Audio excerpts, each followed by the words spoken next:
What do we want to do before we jump into the library? To make sure we have all of our Demon Lord keys done. Yep, good. Okay. What do we got for our arena mission?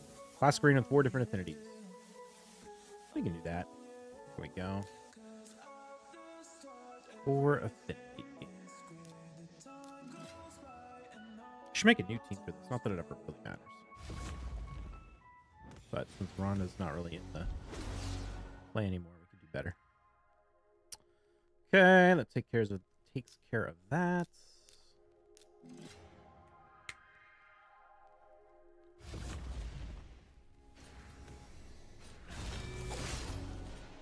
Cool. What's up, Alan? It's 2 a.m. for you now. Oh, shoot. It's pretty early. It's 5 o'clock for me. All right, I'm going to jump into the recording. Hello, hello. Biohack here with another live arena video. All right, we got big news on the account. We got another upgrade. That's right. Armand's the Magnificent 6-star blessing showed up in the shop this morning. I had to sell a couple of souls to get it, but I had a bunch that I didn't need, and we were able to do it no problem. So picked it up, which is very nice. Sped him up a bunch. He's now up to 416 speed. After I move some gear around and rebuild him and all that kind of stuff, we're probably looking at around 420 to 425, somewhere in there. We'll see exactly how it goes out. But yeah, very happy about that. That opens up the options to rebuild my Crixia. I'm going to make her slower. Might try and put her in Stone Skin. I don't know. We have to see. But moral of the story, well, it's not even that I'm going to make her slower. It's just that I'm going to move this gear onto Kaja. We're going to make Kaja faster. That's what we're really doing. But Crixia is using Kaja's gear right now. Some of it, this piece and this piece. So we're going to have to move that around. I also want to try and get this shield over onto Warlord if I don't put Crixia in Stone Skin. I'm still a little torn on whether I want to do Crixia and Stone Skin or not. Part of me still wants to have a really fast Crixia so I can run like Carnage Crixia Warlord against Armand's teams sometimes. But yeah, we'll see how that goes. Either way, I need to start trying to work on those rebuilds. It's a little bit tricky because the optimizer doesn't work for, like, I use equipment optimizer and then it still tries to use the gear that's supposed to be equipped on the champions. I just put it on someone else. So I really have to actually like equip it in game and re-upload it to get it to work in the optimizer, unfortunately. But I need to do that anyway to run Centranos. So yeah, that's the main thing. We're going to also check and see if we can get any interesting souls. Marius soul? Nope. We got Noble, Manaya, Eligaius, and King Galkabar. Okay, not what we want. Can't complain too much since we got an upgrade, though. I have so many of these essences. Jesus, we've got 668 plus 321. We've got almost 1,000 of these. Tier 2 essence, or Tier 1 essence. Other thing that we have going on is Serpent Titan event, Path of Serpent event. I think I am going to try and go for this Mithrala soul. I think you can get Mithrala to solo Dragonheart 10. I might do that in the future. Right now I'm duoing it with Badel and Stultus. So I don't know. I could get another food in there if I use Mithrala. I kind of wanted to go for a 5-star Badel soul so I could maybe get him to solo Shogun. I'm trying to remember what the boss's name was. Shogun. But I don't know. That's still a little ways off. If there's a possibility Mithrala could do this, I don't think so because she has a 2-hitter A1, and I think that's not going to work, but I might try it if I get that soul. But yeah, part of getting that soul, it means we have to deal with the Serpent Path event. I've been looking at this, trying to figure out exactly what I want to do. Honestly, when you look at the breakdown of how many points you get for dungeon divers per point of energy, and then you look at, you know, how many points you get for the different shards, the most efficient way to do this is actually to pull primal shards, which I don't know, maybe is not a surprise to anyone because you get 1,800 primal shard or 1,800 points for a primal shard, and these are usually only like $4 each. So that's a pretty good option. And I don't know, I only have 18 primals, but I might actually see if maybe if a good pack shows up, we try and get some with that. I might also pop a big energy pack, farm a bunch of dungeons, and then pull like the 18 that I have. But this 25 Eternal Soul Essence is really tempting. Realistically, I probably value this essence at about $2 per essence. That's kind of what it costs if you run Iron Twins with key refills on non-void affinity. Maybe a little less than that, because I think the actual math is like 225 cents if you only value the essence, but you also get the regular stones and the level 1 essence. So how you exactly do that breakdown is a little up for debate. But moral of the story is, like, this is an insane amount of value. 25 of these is actually huge. So pulling, 20 primals to get from here to here is actually pretty tempting when you compare pulling primals to on like a 2x event, because 2x events, as I've talked about before, are not really twice as many champions. It's only really about like 50% more champions than a regular event because of the way the mercy system works. So anyway, I'm thinking about that, but we'll have to see. I might pop a big energy pack and then just pull the rest of my primals, because I'm a little worried I'm not gonna have enough with only 18. But I think we're gonna try and get the Mythrossal. That's the moral of the story. All right, I think that's it. Let's go ahead and jump into the fights. See how we do. You got so many essence? Yeah. Congrats on the 6-star Armons. Thank you. 5 p.m. Yes, it's p.m. on that. So, yeah. I don't know. I'm happy about that Armon Soul. Happy about that Armon Soul. Ready to do some rebuilding. Get my Kaja back up to her proper speed, because I am finding people beat me in the speed race, even with 448. Fairly often. Not often, but once in a while. Stultus Marius combo was insane. Dude, I love Stultus Marius. It's so good. It's so good. Especially if I could get Marius to really be the big damage. I am all about it. So Clown runs Rotos, Coronar, Hegemon, Sippy, and Manaya last time we fought. So that'll be interesting. Probably got to run Georgid. And who do I want to run besides Georgid? Is it worth it for that Armons? Yeah, for sure. The most important champions to get 6-star are your speed leads. Your champions that are go first style champions, because you get 15 speed for the 6-star. So for me, that would be Arbiter, Kaja, Armons, Crixia, and Warlord. Well, I don't really use Warlord much anymore. So Arbiter, Kaja, Crixia, basically. Or Arbiter, Kaja, Armons, Crixia.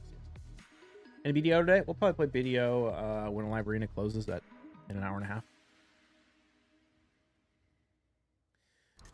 The thing is... Oh, interesting. I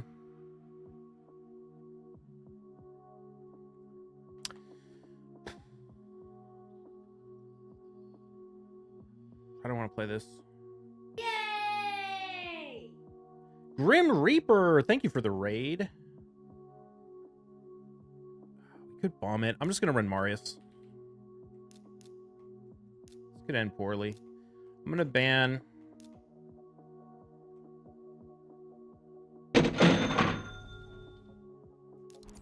ban UDK. Oh, interesting choice. Want to do like Ancora or Narcisse? I don't know which one first.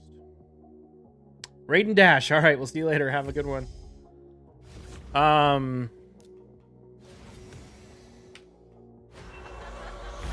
Fortunately, he's going to be able to sleep the Georgid. Maybe I should have turn meter boosted.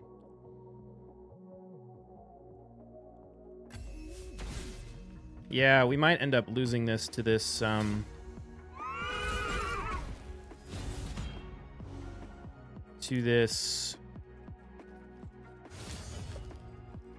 Mythical. No, actually, what am I saying? Mythical's not going to do shit, because he's going to bomb me. And then we're just going to cleanse it with Crixia, because I don't have any Stone Skin.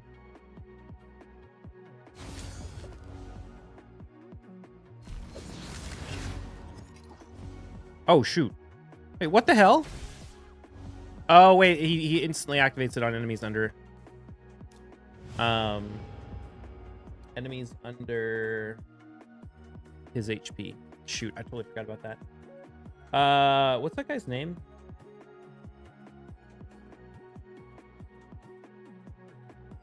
I should have just turn meter boosted with the cricks. Yeah, that was kind of dumb.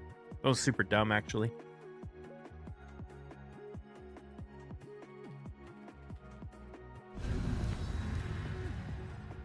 Melted that stone skin? Marius? Marius didn't destroy the stone skin. He removed it with his A3.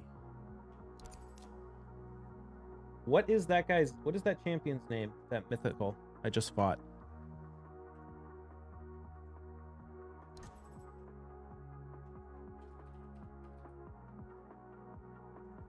This is a Marius Stultus fight, I think.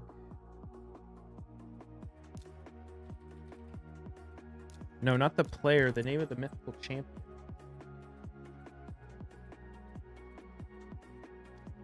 Which one do I think is better? I wouldn't 6-star. Let's try to expand them. I wouldn't focus on Narcis's or Ancora. Well, I don't know. I guess it depends. I guess if you run go second.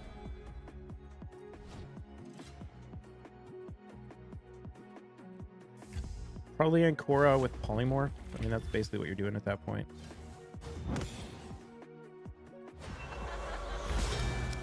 This shielding is going to be a little rough. I don't know how...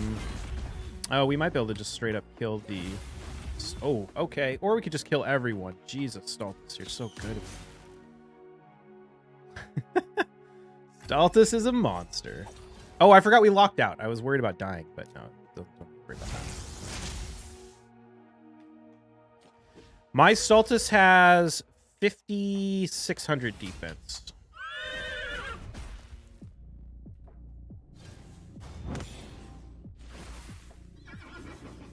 Do you have Razelvarg? I do. What was the name of the mythical?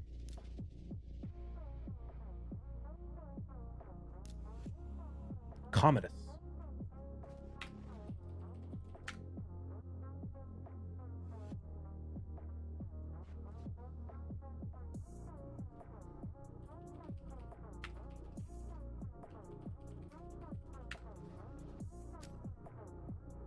Back in the building. What's up, Cross Out? Do you have him awakened? Razelvarg? Yeah, he's 5-star. I did the 5-star. Oh shit, it's Gestel. Let me pick first. Let me pick first. Let me pick first.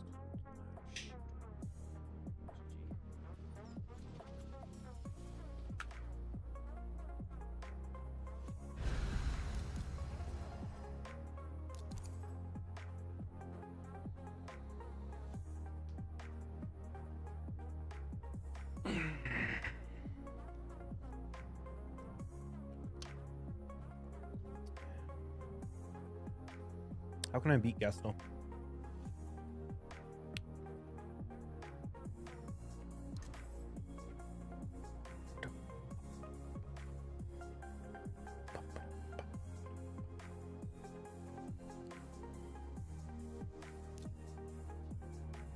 I think we have to run Marius Georgian.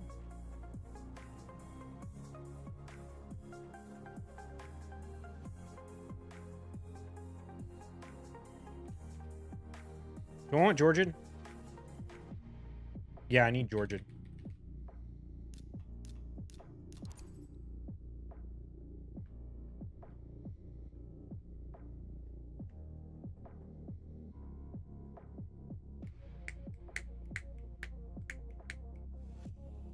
Put Kraken Root's Blessing on the rabbit because he can destroy Stone Skin with it. Cruisin was testing him the other day on stream and Doc's account. He won a lot of fights. I mean, Cruisin has him like +4 and has Faction Guardians maxed out and all that shit.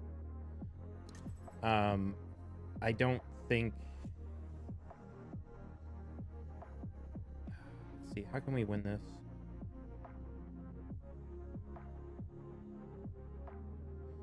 I think our only option is to run Sulfurion and ban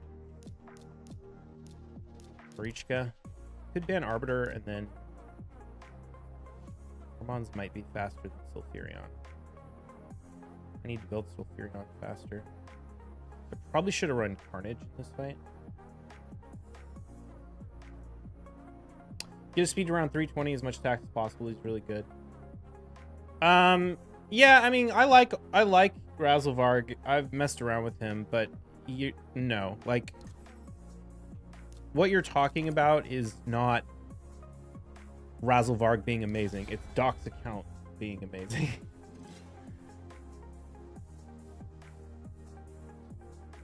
Like, Razelvarg is good. You can make him work, but it's not like, I don't know.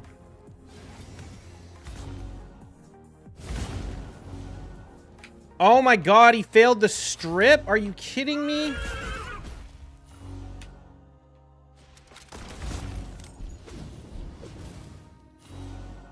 Okay, on the bright side, probably not going to die to Taurus. Yeah, that's what I thought. This is why we need the 3-star blessing on Sulfurion. If Sulfurion was 3-star blessed right there, we would have just cut through the stone skin, even though we only landed it on 2 players. It's Doc supports that are amazing. Yeah, it's like, oh, Razelvarg's amazing when you pair him with Armons, Galathir, and Crixia. It's like, oh shit, really? Like, you could probably kill people with fucking, you know,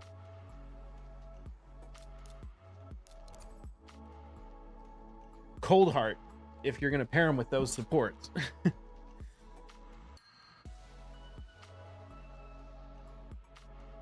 And I love Razelvarg. Like, I'm not trying to shit talk Razelvarg. Like, he's a great champion. I'm not like trying to poo-poo any of that. I'm just saying, like, what you saw is not representative of what anyone else is going to be able to do with Razelvarg. Have I really not fought this guy? I don't want to run this. Let's go Marius. Probably Marius Georgia.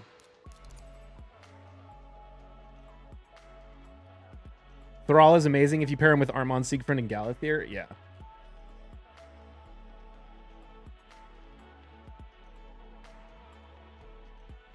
The problem with cracking... Oh, Jesus. Okay.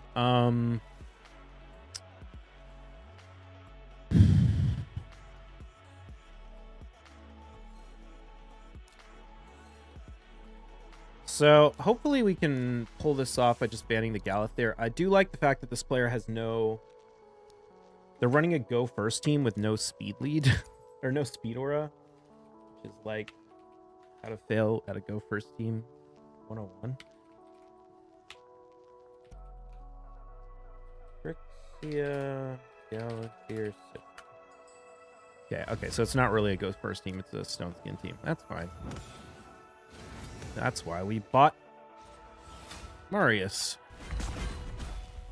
Okay, we failed to kill... Oh, come on! We didn't proc the passive. That's a bummer. That's a 10% chance to not strip right there. And if we stripped, we would have been able to land the... we would have been able to A2. And then on top of that, we didn't proc the passive on the Georgid, which is like a 50. Probably didn't proc Helm Smasher either, because I think we would have... We didn't reaction proc. This guy's putting a lot of thought into pressing the A2 button. Yeah, I don't know why that took so long.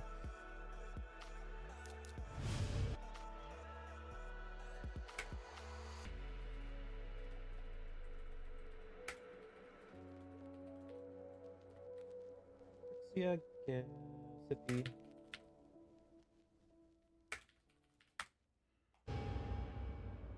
Marius need accuracy to strip stone skin. Yeah, but he self-buffs his accuracy, so even with like 350 accuracy, he's gonna start the battle or start the strip with like 550, 520, something like that.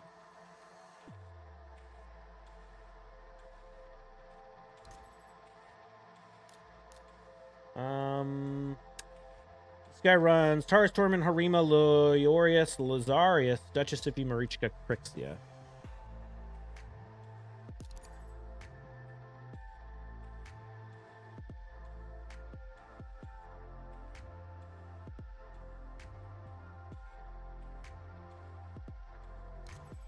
Oh, you know, I could have run...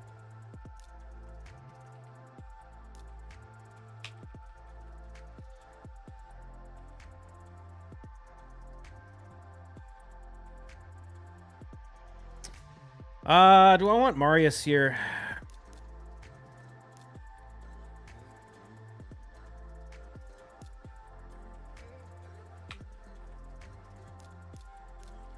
I'm guessing he's going to pick Marichka in the last slot.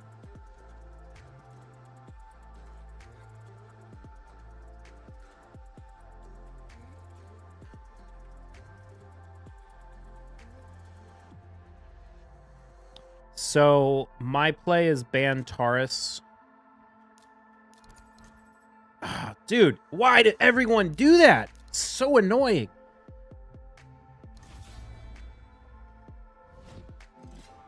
So friggin' annoying.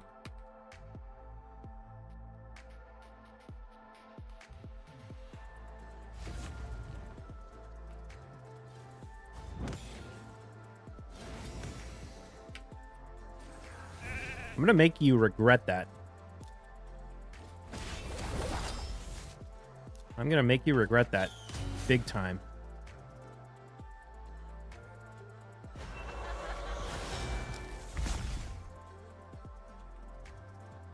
How much accuracy you got in your Carnage? Not enough. Only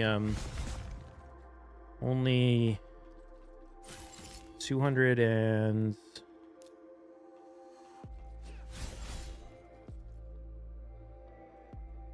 80.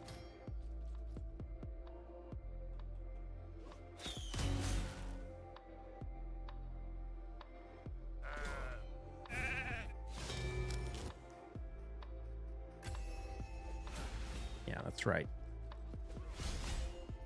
Get block active. Get block active.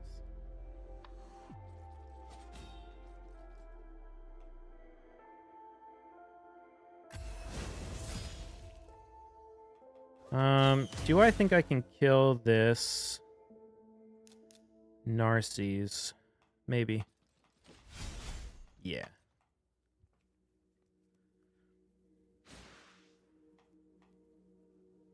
Bastard. Staff calculated the accuracy was better for Carnage than attack percent. Why is my camera so blurry? Hey. No. Well, okay.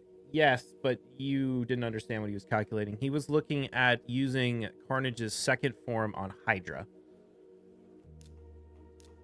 where the accuracy converts into crit damage for Carnage.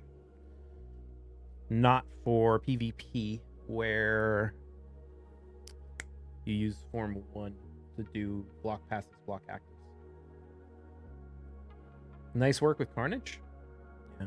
I didn't even have to transfer into his second form. Actually, what was that player's name? Doc. I need to make note that the Narcisse is in Stone Skin, and so is the is in Stone Skin.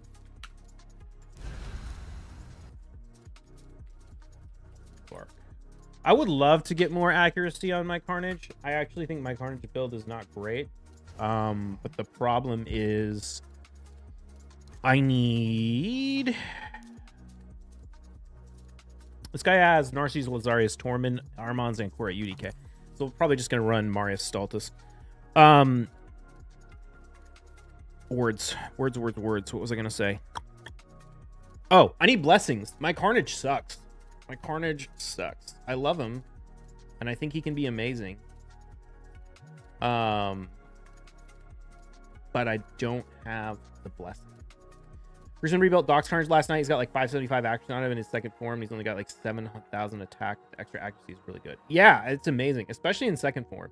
But Doc has a 5-star Carnage on his account, which I would love to have. But right now, I just can't pump the stats without the blessing. The blessing is so huge because not only is Carnage a mythical, but he also values like every single stat that you get from blessings a lot. You know what I mean? Like that 5-star blessing is giving him 100 extra accuracy. That is so huge. It also depends on like what you're using Carnage for, because his A2 can serious. Ooh, how do we want to play this? What is... Does he think I'm going to bomb him? Is that why he picked... I think we can just go Marius Stultus, honestly.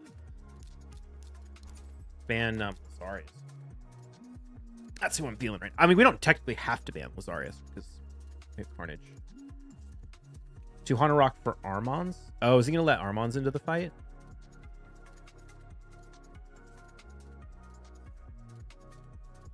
Weird. 200 Rock is not a very good counter to Armons. Like, yes, she'll cleanse, but she doesn't... she doesn't even let Armons into the fight.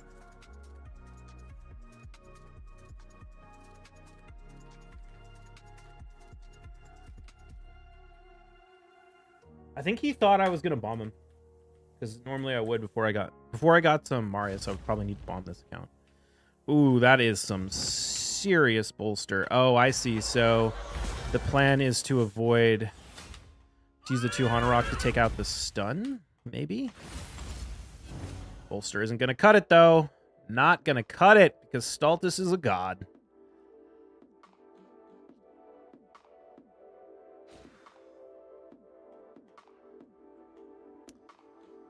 Oh, how do we do in that first set? Oh, we're doing really well. We've done 6 battles so far, and we won 4. One more, and we'll be 50-50 for today.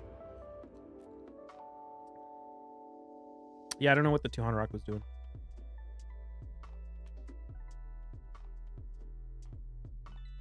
Maybe she was just bolster? I think she was just bolster. I think his plan was just to stack a ton of bolster. You have a full live arena Great Hall. I mean, not full. I have Centranos maxed. I have Hydra maxed, and then I have a bunch of other dungeons that have a bunch of stuff in them. They're not maxed. I've got like 40,000 medals that I haven't used on anything because I don't really need them, and I'm just saving them until something I want to put them in happens. Maybe I'll max Dragon and get Mithrala to solo Dragon after the... So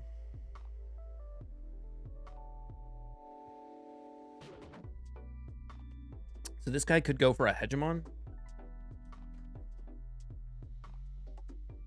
He's got a pretty stacked account. He's got Harima, Taurus, Hegemon, Rhodos, Hefrak, Narses in Reaction, Siegfried and Stoneskin, Geralt, Georgid, Ronda, Marius, Siphi, Marichka, Necro, Warlord, and Korra Mikage Armons are bias.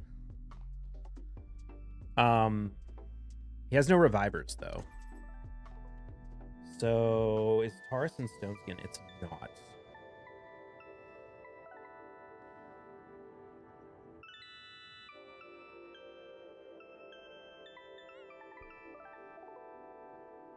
How to play this.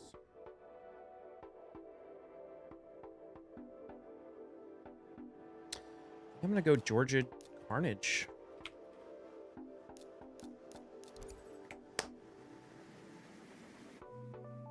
Do you have an app to see builds? I don't have an app. I have a spreadsheet that I use.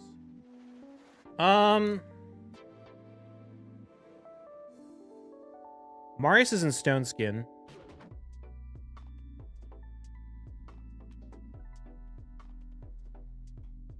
I'm gonna ban Taurus. He could ban Georgid, but if he bans Georgid, we can sheep the Marius.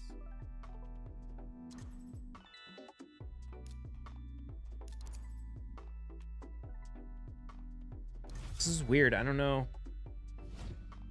I don't know why he thought this would work.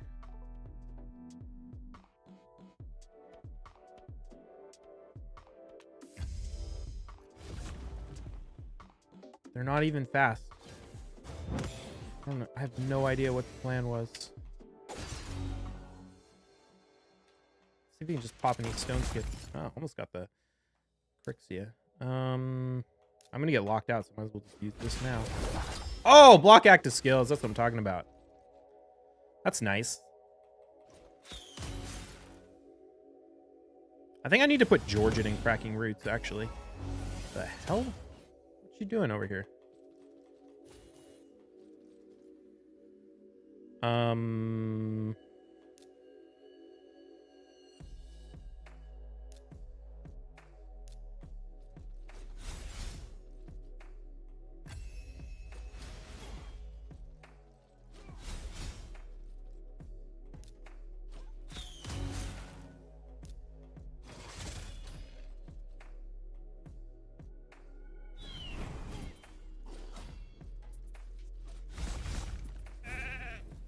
say, he's going to wind up sheep here in a second.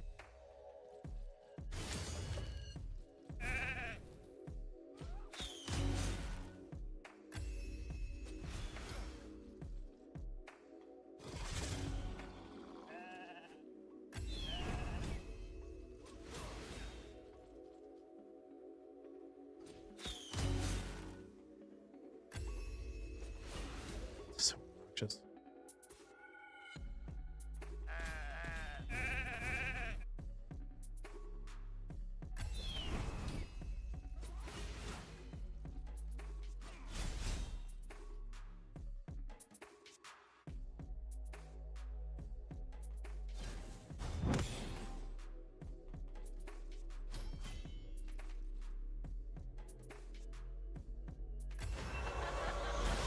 Oh my god, dude, why are you like this? What are you trying to accomplish?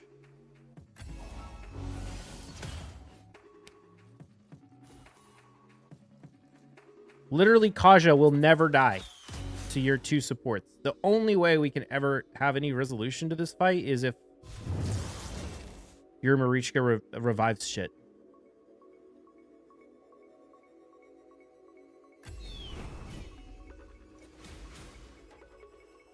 She heals on her A1, man. She heals on her A1. You're wasting our time. Let's do this. That's probably a waste. Probably should have saved it.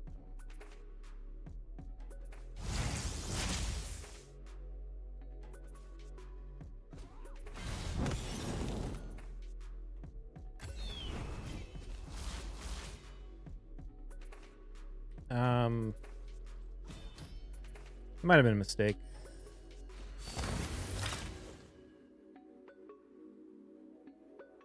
She might kill Arbiter.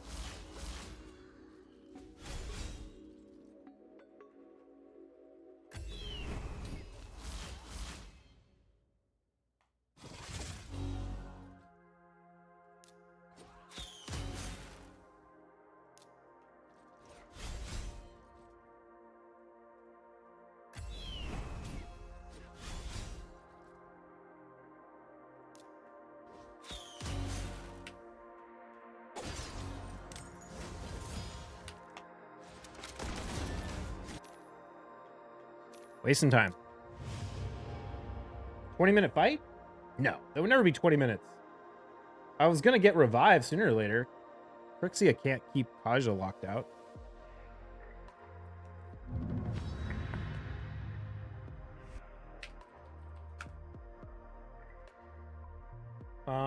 He has a super fast Armons. And a super fast Arbias. How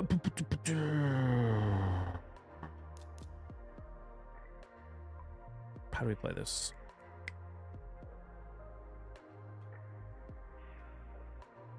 Why so many people named Reset Live Arena recently? I guess there's been a push to reset the points in Live Arena.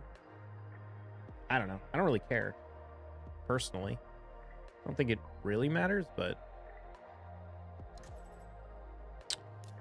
I mean, I lost this fight, unfortunately. My Arbiter's not fast enough.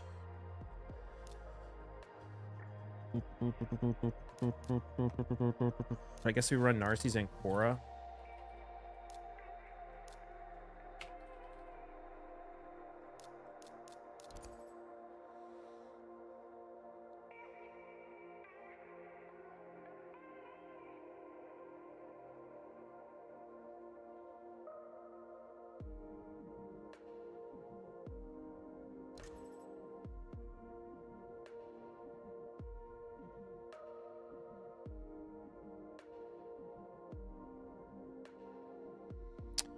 I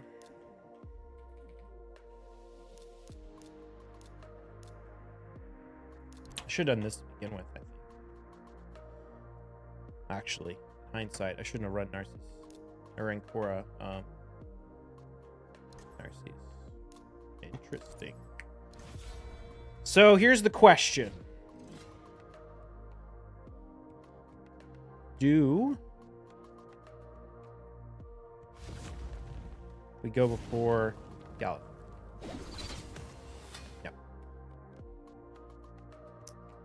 Do we hit the, or do we enfeeble the Galith here? Right here with 3%. No.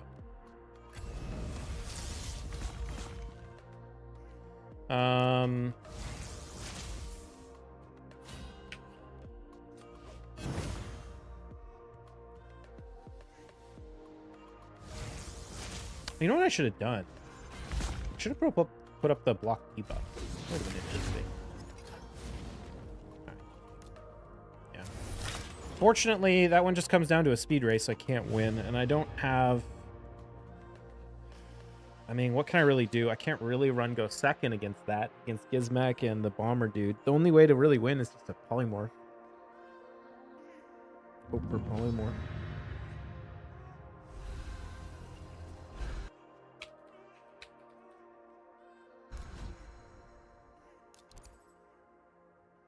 Already has the new mythical.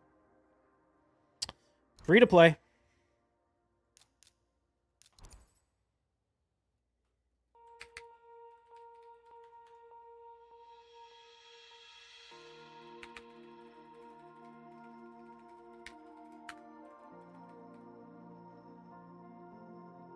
Communist, I want that champ. Communist is interesting.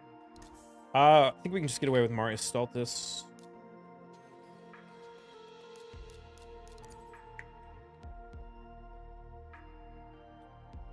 What's up, Fry End Thailand?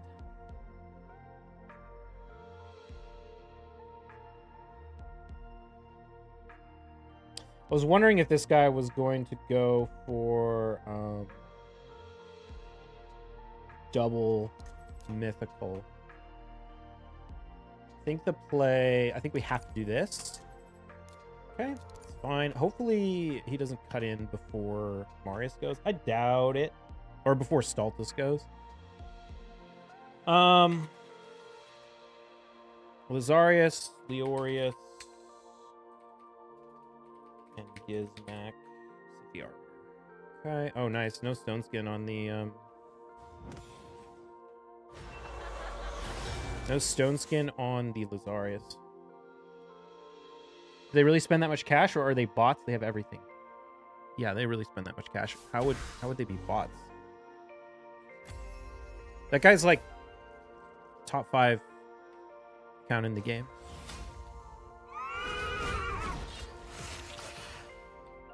Okay, let's see if we can get the turn meter pushback. Yes. Interesting that the Lazarius is not.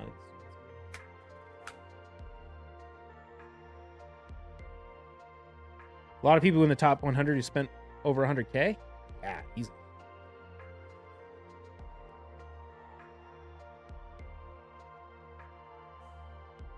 Millionaire then?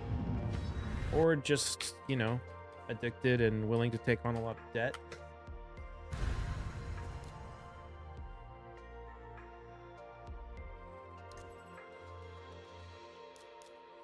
Rise Dead runs Nishak, Arima, our biased warlord 50.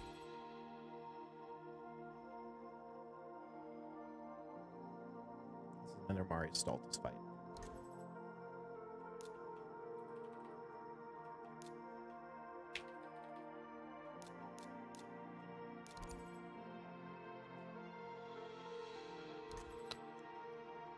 Ban the Wukong.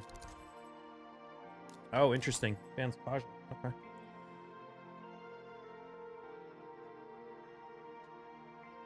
See some accounts all +4 Void, Mythicals, and wonder if it's even fun.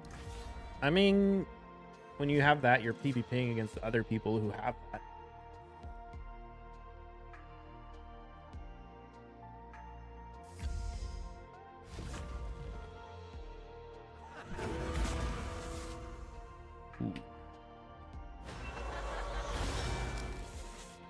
Who should we sheep here? I just left. Okay. All right. How'd we do? 1, 2, 3, 4, 5, 6, 7. Nice. 7 out of 10. That's good. 7 out of 10. Feels like it'll take old real quick. I mean, I agree to it to somewhat, but with Arena, it's a little different. Arena is a little different because you can kind of always just be pushing. I mean, to be fair, oh no, we beat John 316. He's pretty highly rated. Definitely got a better account, a better champion. Although, didn't pick the right ones here. I don't know why he went with Marius. I'm pretty sure he has like a stone skin secret stuff. That account's pretty stacked.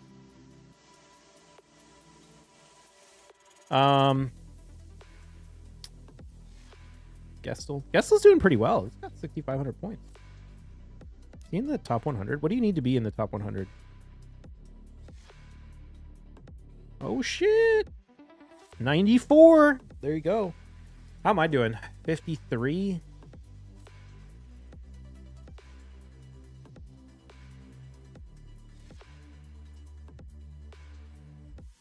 Right behind Viperana. I fought Viperana like yesterday. I think they... We're getting close. We could get back in the top 50. We're like, what, 70 points away from top 50? I wonder if Plarium will actually do a reset. Be kind of interesting. I don't know how I feel about it. I guess it'd be fine. All right, who was the MVP today? Marius, look at this. 1, 2, 3, 4, 5, 6, 7, 8. Marius made it into 8 out of 10 fights, dude. It's wild. I love this champion, especially. I can't believe that he's like literally one of my most picked, even though he has no blessings. He's just so good. I mean, I read his kit and I thought he would be good in PvP and PvE, but especially in the current meta where everyone's in stone skin, he's just, God, he's so good. Marius is my new favorite. Yeah, man, he's so good against the mythicals, like the stone skin mythical meta. And the thing is that there's just so many parts of his kit you sleep on. Like he completely shuts down temporal chains, right? Because if they use temporal chains against you, 6-star, he triggers a counterattack and it doesn't decrease his turn meter. Even if you don't kill them when they're mythical and they swap forms to nuke you, you have a chance to like enfeeble them and totally wreck them that way. You strip all the stone skin. He does pretty decent damage. Like if you ban the other nuker, he can still get the job done and kill people. Like, especially if you have good supports around him. Dude, I really love Marius. I just got to get some blessings. 4,000 medals or 40,000 medals. What are you saving for? I don't know. I just don't need them for anything. Like Hydra and Centranos are already completely maxed and all the other dungeons are 100% success. So I don't know where to put them. I'm kind of just saving them in case they come out with like super faction wars or something and I want it for that. Or if I like want to make a build, like I put a bunch into Phantom Shogun the other day when I got Adeline to 6-star so that I could, or like fully leveled and everything so that I could use her to farm Shogun. And I might put a bunch into Dragon when we get the Mithrala soul and make Dragon Mithrala solo Dragon. I could honestly probably put a bunch to ignore defense right now just to speed it up. Anyway, all right, that's going to be it for the YouTube recording. I'm going to keep doing some more on the live stream, but I will see you all in the next video. Cheers. Cruiser said last night they think they will eventually release Ancient Champions and they will be the dungeon boss to take up 2 champ slots. I did the Adolin build for solo. I can't get it to solo. I have like better stats than Boozer did, and it still just didn't work. Max ignore defense on everything. It's the most good stat. Yeah, it just doesn't really matter, you know? Like, ignore defense doesn't do anything for Ice Golem because I duo Ice Golem with Crixia and Sulfurion, and 100% of the damage comes from HP burn. It could help for Dragon, and I probably will. That's probably the most tempting thing. It would help for Fire Knight too, so that's reasonable. Okay, SNA 4 tough. This guy runs Siegfried, Tara's, Alaz, Supreme Kale, Georgid, Gizmac. I'm just trying to decide if I want to run Crixia, and I think I do. The only nuker that's not susceptible to lockout is seen.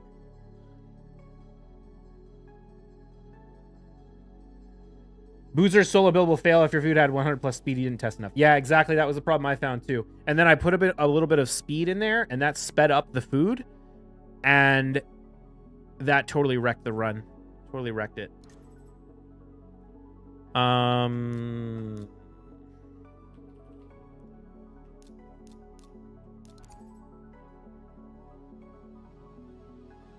to see the first maxed out Live Arena Great Hall? The biggest one I've seen by now is yours.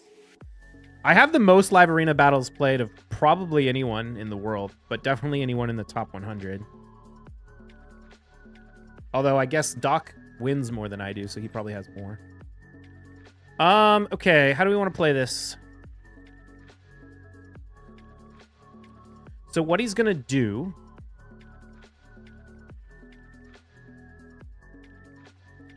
is poison the shit out of me. I think we want to run...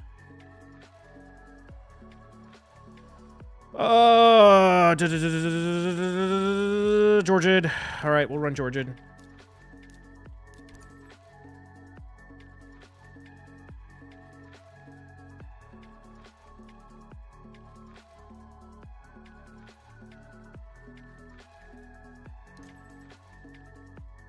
Oh, interesting. Okay.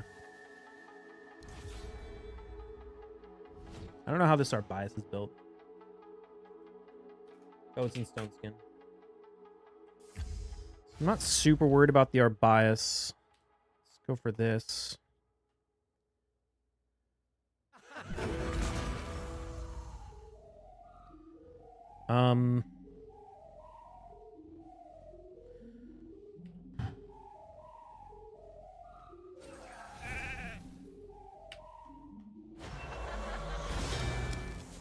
We're gonna see if we can't trigger the... Yeah, there we go. We'll give him the extra turn.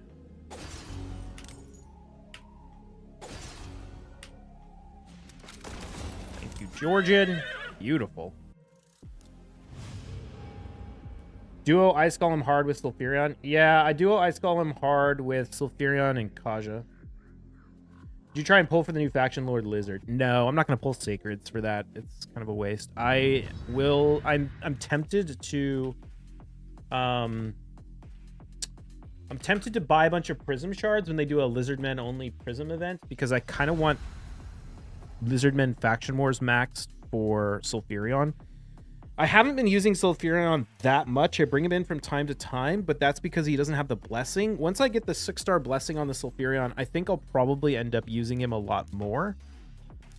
And when Sulfurion is fully blessed, or not fully, even 3-star will make a big difference. But I might even prioritize him as my next 6-star. When Sulfurion is blessed and Carnage is blessed, because Carnage, I need Carnage with Sulfurion because I need a good...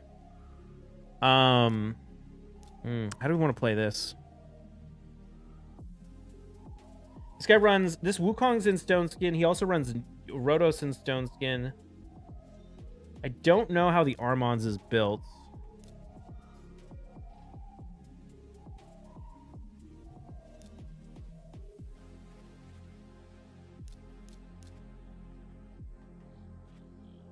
I'm going to run Marius Carnage. I'm going to run Marius Carnage Warlord, I think.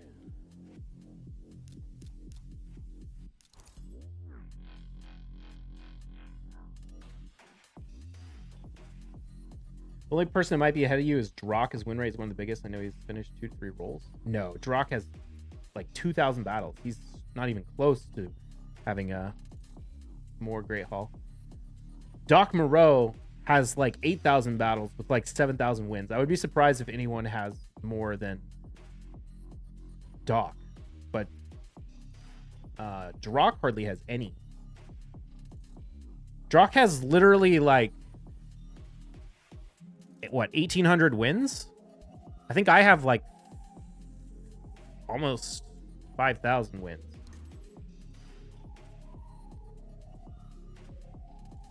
That's not like a knock against Drock. It's just like he doesn't play enough. Like he's not going to be one of the people who has the most live arena battles. I'm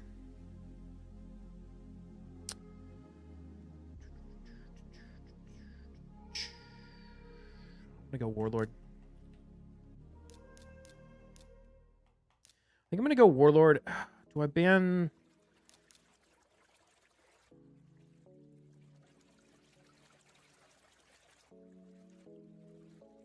I'm gonna ban the Rotos. Oh, wait a minute. Oh, I forgot. He UDK is gonna block the passive. Shoot. He has a 98% win rate first 2 months of live. Dude, just think about it for like 2 seconds. You get 5. It doesn't matter what your win rate is. I mean, it does matter what your win rate is, but it's literally total number of battles times win rate gives you the total number of wins. You only get points for wins. So you can just tell straight off the bat that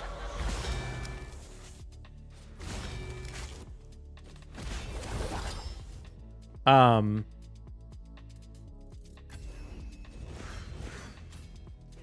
he's nowhere close to most of the people. You know what we can do, actually? We can Crixia. That sucks.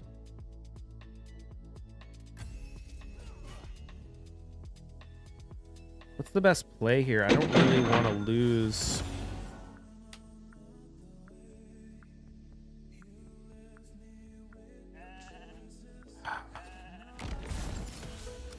Okay, that'll give me the extra debuff so that we can block revive.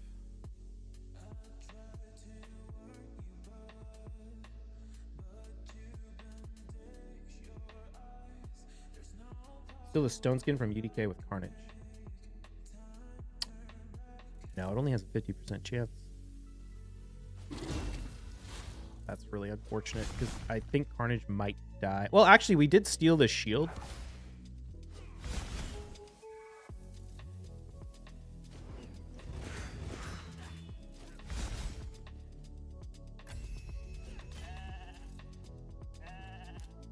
Okay, this should be fine. I'm kind of excited to see how what Carnage does.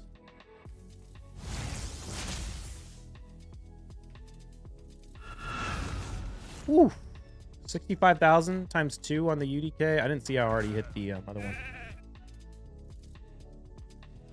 You do Ice Golem with Crixia and Kaja, or just said Crix first, then Kaja? Oh, did I say Crixia? No, I meant Kaja and Sulfurion do Ice Golem. Hard 10.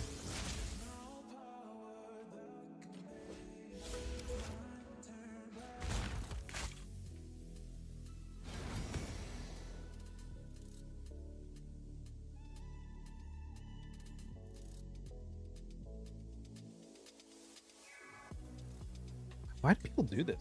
It's so pathetic. Just leave if you lost. What is the point? It's so weird. Like, your parents not love you enough as a child or something? Like, what's going on? I don't get why they get so like upset. Just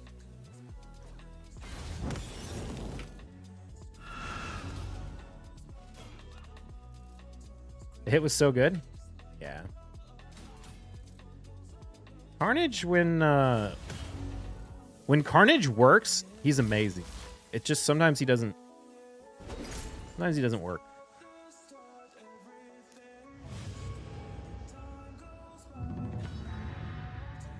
Not Drakto, Cruise plays on Drax counter Drax.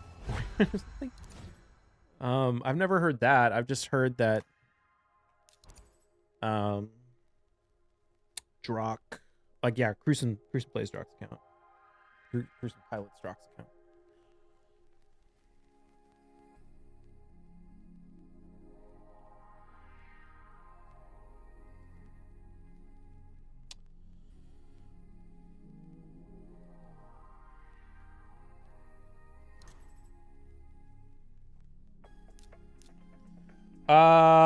Okay, so we've got a Siegfried and a Gizmak.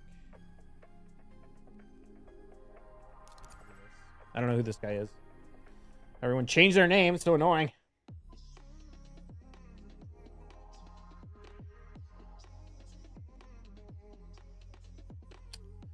We probably got to run Marius. And probably run Marius Stultus since we picked first. Be good to have a tanky nuker.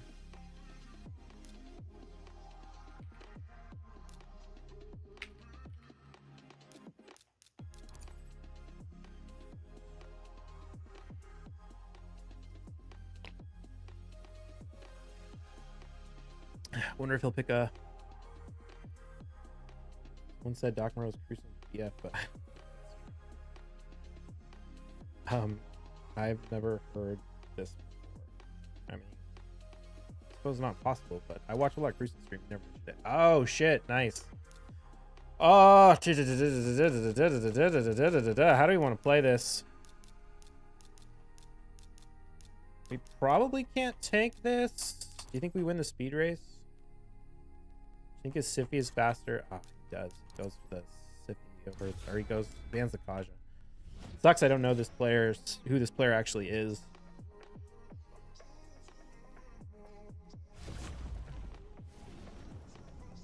Do it. Do it. Yes.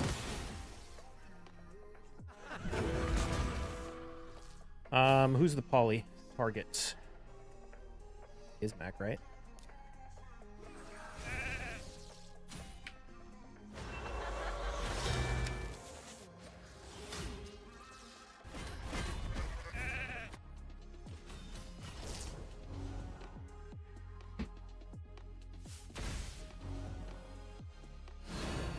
Oh, come on.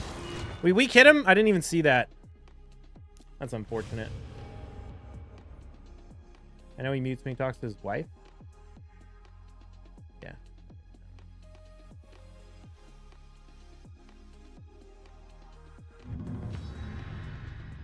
We didn't weak hit the Sulfurion right there. Or we hit the secret. I should have paid attention to it. Actually, it wouldn't have mattered because that's one of the problems now is Armanzo's faster than Crixia, which is good because I want him to be fast. He needs to be to, you know, do his job. But it means that we have to polymorph or push back before we get lockout. So.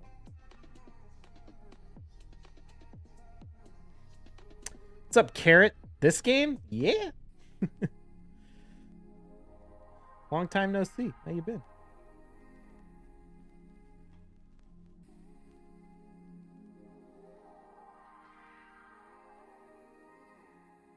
Good. It's good to hear. Metal run. Oh, I don't know this player. Never actually seen a human play this? There's actually a lot of people that play this. I know it gets memed on because of, you know, all the advertising, but it is actually pretty legit. I think I need to run Carnage Warlord.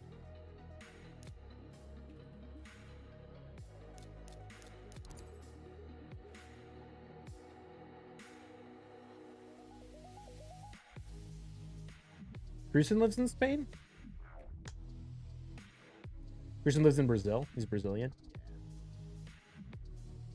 Well, I don't know if he lives in Brazil. He is Brazilian. He's like a lawyer in Brazil.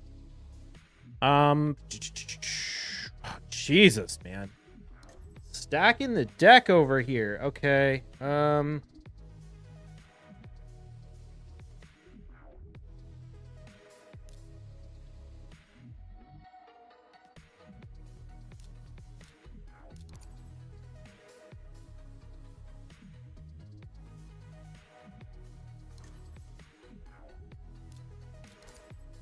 Kind of what I figured he would do. So we've got a Siegfried, Taurus, Armons, Galathier. Oh, everyone's in Stone Skin. Interesting. We're gonna turn meter boost. We're gonna lock out. Please don't proc the fear. Oh, come on, dude. I feel like every fear procs these days. It's brutal. All right. Narcissus, can you do some work? Go for the resets.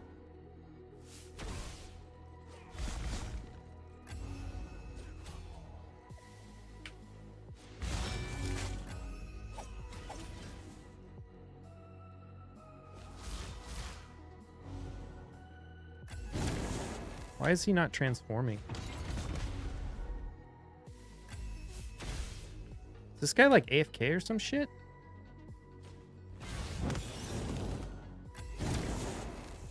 Don't understand. Gotta be AFK. This is so weird.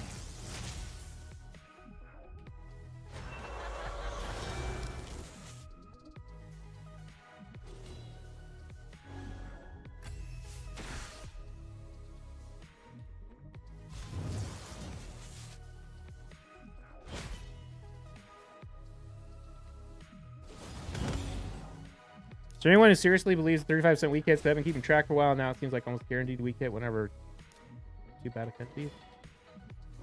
I don't know. How big is your sample size?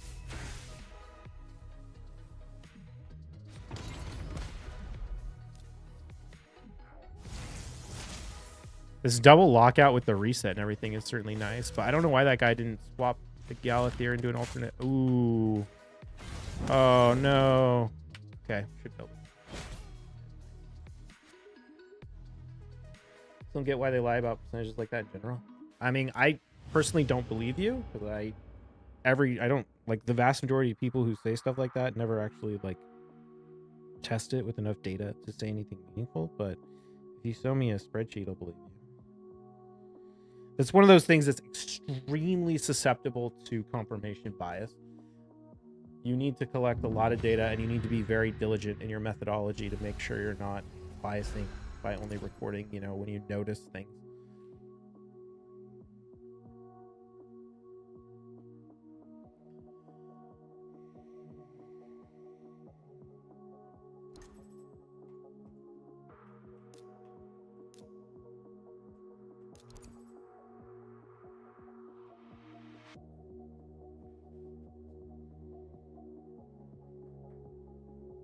Maybe he wanted to keep the Gizmac, or not the Gizmac. Maybe he wanted to keep the Galathier alive to get the revive off. That kind of makes sense, actually.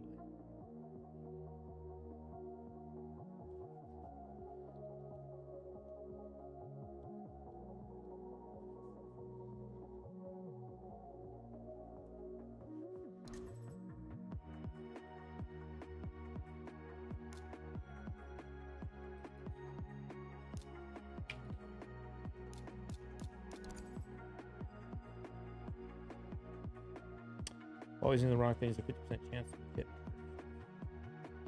Prove it. Prove it.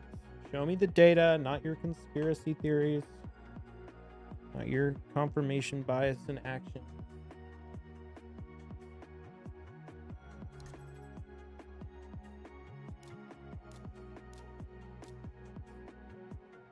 Why did I ban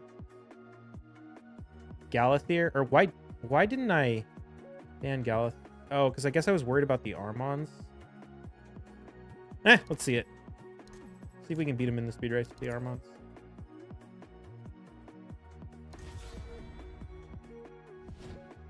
The thing is, largest games like this, statistics wonky. You have to look at probability. Something happened to at least one player base. Yeah. I get Glacea to counter Armons and other lockout. Does Glacea do anything against Armons? The question only counters lockout.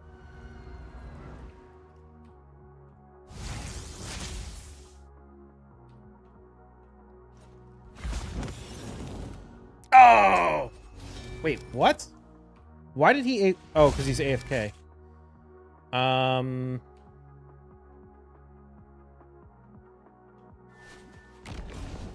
I forgot I steal half his health. That's nice. Dude, if he actually played it as a character, or his account, he would win. He's just AFK.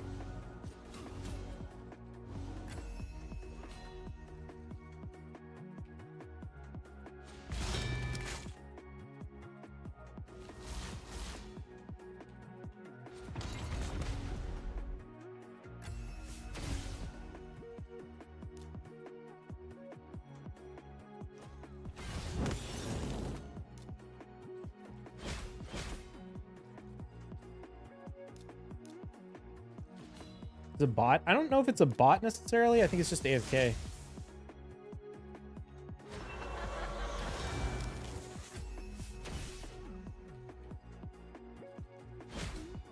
You get Shuzen, would she replace Kaja? Absolutely not, no.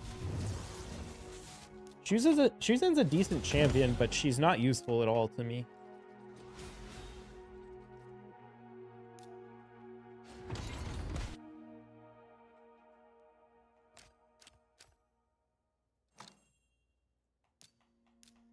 I will probably never replace Kaja because Kaja's non-void and I can get her +4 and I can't get +4 on other champions.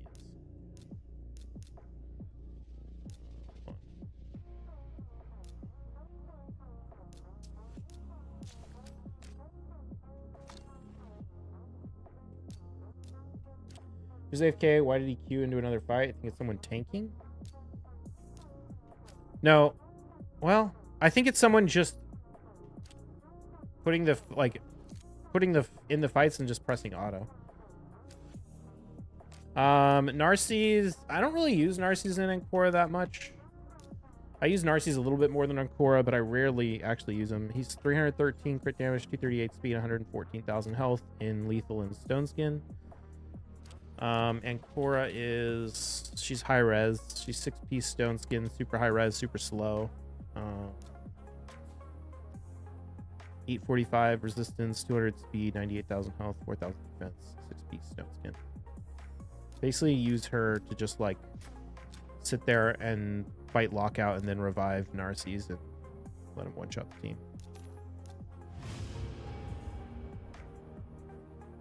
New Void will get in 7 years from Clan Wars better than Chuzen? I don't know. Cecil Furio. Nope. Just queued in. Fight. His build is not even good. He's just moderate speed, moderate accuracy, and stone skin. My goal is to rebuild him to be a lot faster, like 400 plus speed. But I don't have. Well, I just haven't got around to it yet, or not haven't got around to it. But I just got the Armon 6-star today, which opens up the possibility of moving some of my gear off Crixia, and I'm going to rebuild Armons and open up another. I only have 5 triple roll speed gloves. This guy runs Rotos, Harima, Taurus, Armon, Sifi, Galathier, Crixia.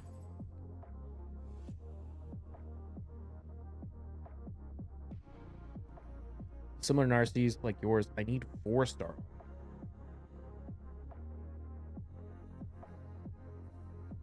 Shuzen, the way you want to use Shuzen is you want to run like a go second style team, and then you want to drop Shuzen as... Ugh, how do I want to play this? He's going to go Galathier Rotos or Galathier Taurus. I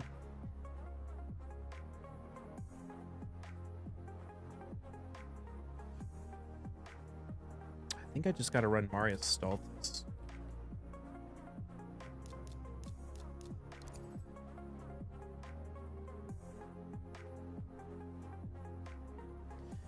The question is, do we ban Galathier? Do we ban Crixia? Or do we ban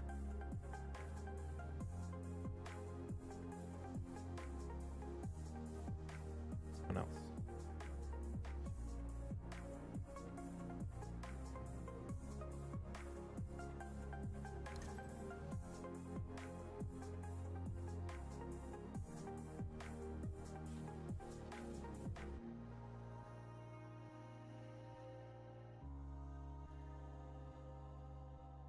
I'm worried that Stultus is not going to be fast enough to go before the Crixia.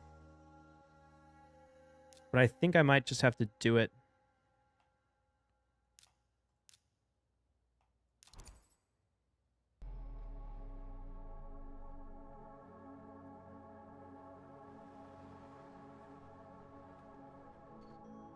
Going after the Mithrala 5-star. I don't know if this Crixia is in Stone Skin. Last time I fought, I didn't record that it was in Stone Skin, but I might have banned it. I don't know. I think I am going to go for the Mithrala 5-star, yeah.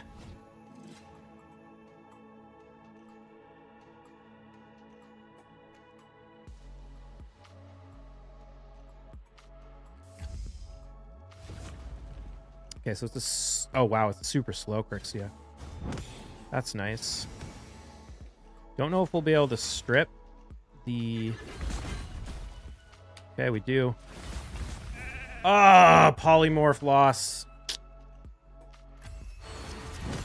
Brutal. We even landed the stun on the Siffy, but then it popped back off. I don't know what happened there. Oh, it must have been a Wisdom of Battle.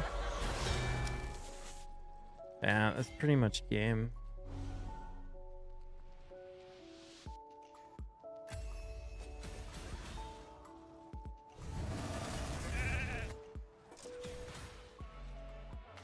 Tars should just be able to one-shot me since we didn't get the... Oh, actually, we didn't. We never had lockout.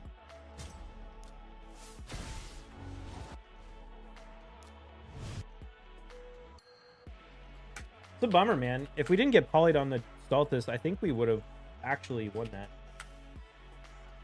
Because we chunked that Siffy hard, and we stunned it. And everyone else would have been stunned.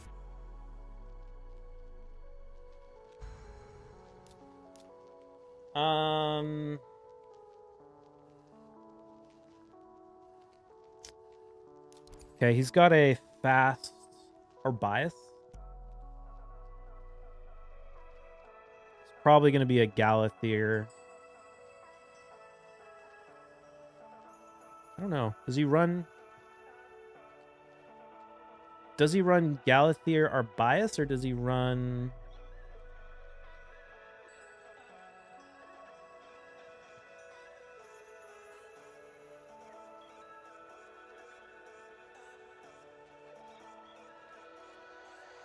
something else? He should run Galathier or bias. Siegfried's not in Stone Skin.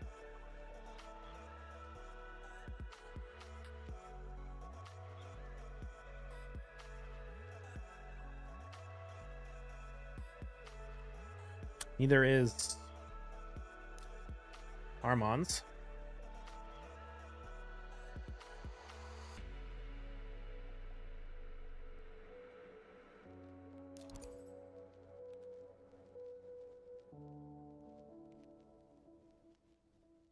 Is that an 8th platinum first place win?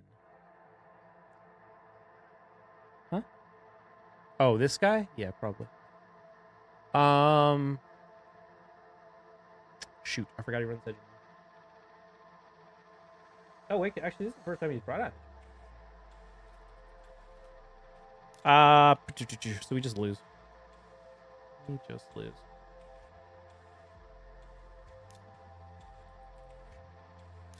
Oh! Oh, shit.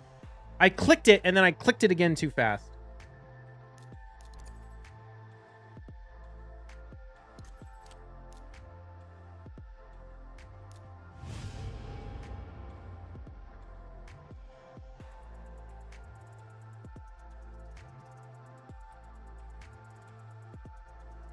Doesn't matter. We would have lost anyway.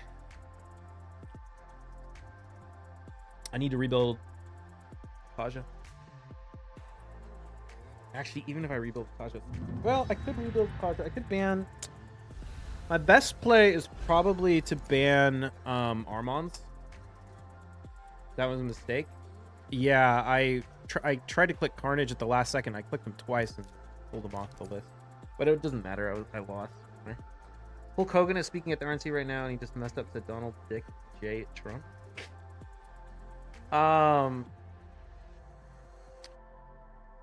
Yeah, I mean, there's ban Armand's. Hope that I cut in between our bias and the Galathier. That's really a shot. Depends on who's banned.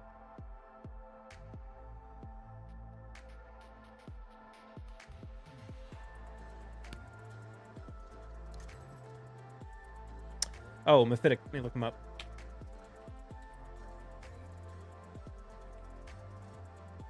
Narcissus Gizmac. Padre Caroline. Oh, this is that guy that runs that weird stuff. If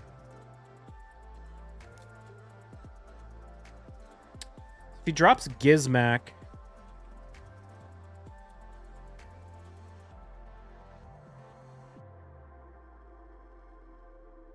I don't know how this Mikage is built.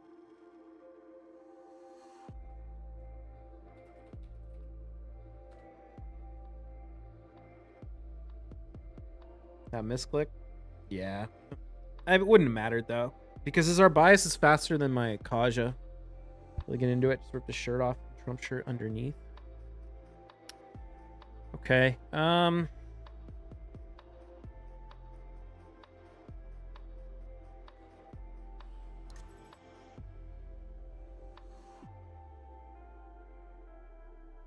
kind of want to run Carnage, but it might not work.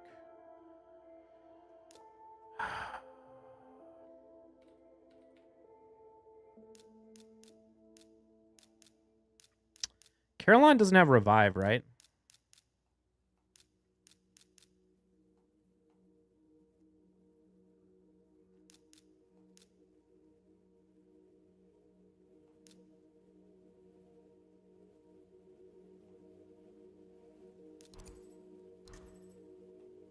Oh, I'm glad I grabbed Ban that Mikage.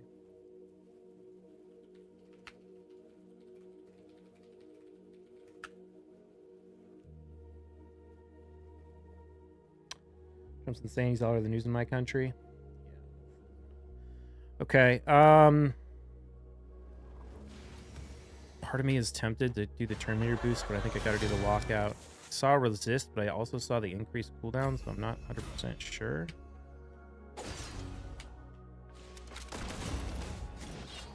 Works. Action.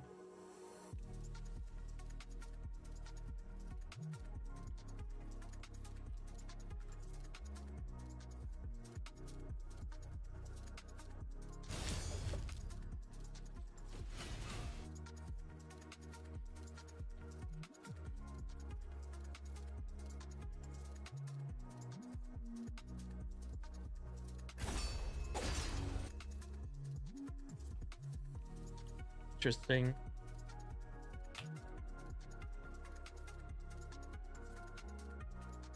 Armand's not in Stone Skin. Mikage, we don't know.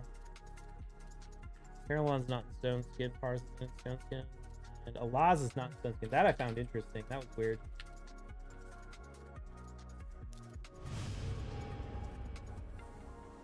So the name of the champion all the way to the right. Fatalis Blade. The reason I used Fatalis there was I thought the I was afraid the Alaz could be in Stone Skin. Fatalis might be able to kill the Alaz even if it is, but I also know that he has no revive, which means that as long as Fatalis gets a turn, he probably, and as long as I don't, if I kill like the Armons and everything, he I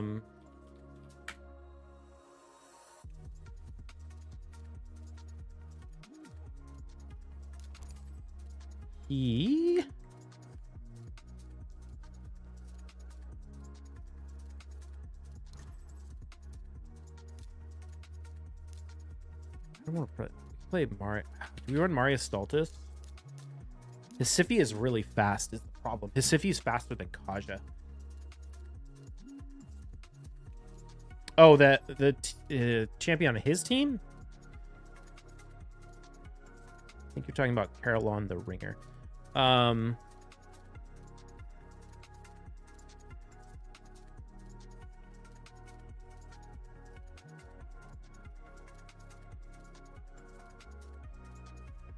don't know how the stars is built. Oh, this is messy. This is very messy.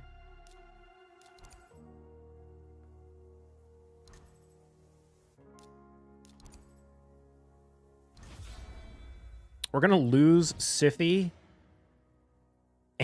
or we're gonna lose Crixia and Marius to counterattacks from the Taurus.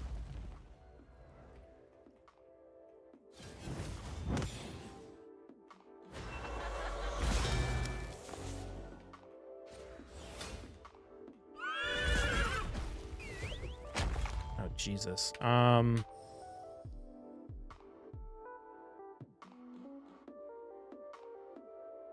Guess we'll do this.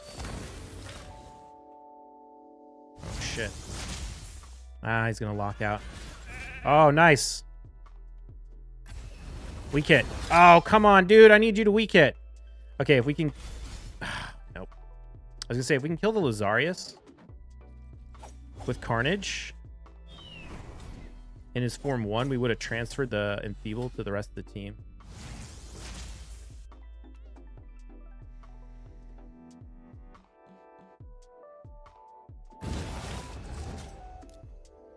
That's tough when the Siphi is so fast. Why is every endgame live arena YouTube live at 3 to 5 a.m. my time, or they all from South and North America? Probably. It's the first reset on PST.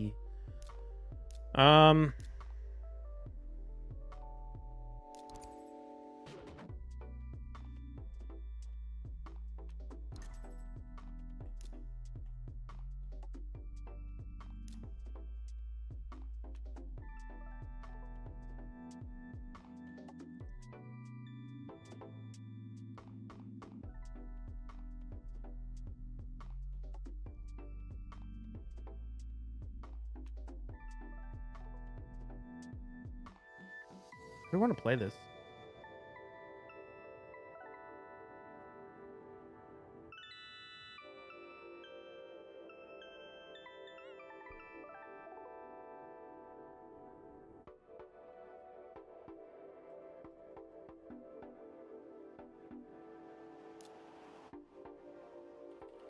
I'm just gonna run Marius Stultus again, I guess.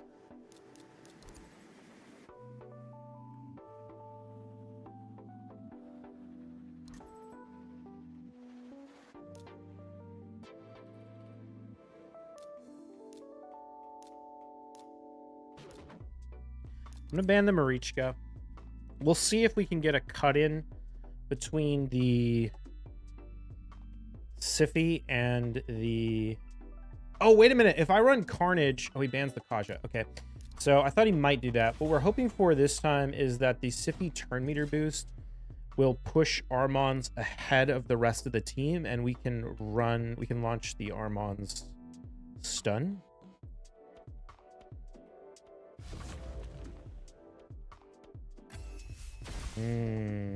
Okay. So we'll go for lockout. Oh, shoot. Okay. Damn it. We need Enfeebles. Dude, polymorphed again. Come on.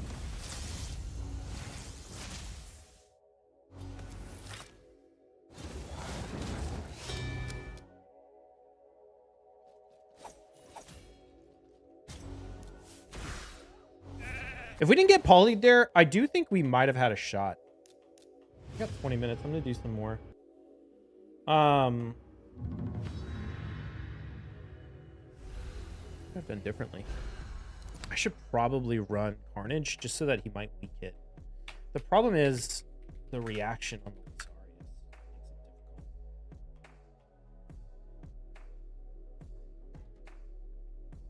You know what I could do? I could ban the Lazarius.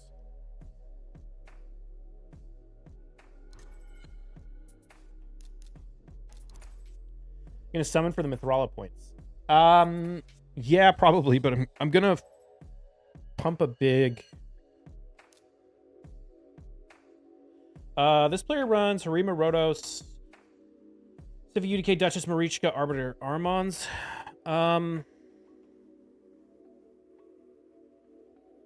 We can probably get away with the Marius Stultus. Oh, maybe. We might need to run Marius Carnage and ban.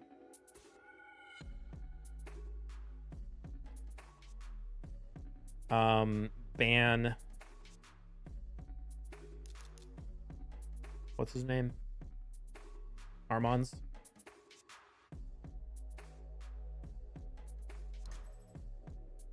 Oh, interesting. He doesn't run Marichka. Okay. So we will run Marius Stultus with the Armons ban. There is a possibility we lose this because of the cut in between the Marius and the Kymar. Or not the Marius, the Stultus and the Kymar, but I think we'll be fine. Because the Kymar's slow. And we should stun the Siphi right there. We failed to strip the Marich or the Harima, but I think it's okay. Okay.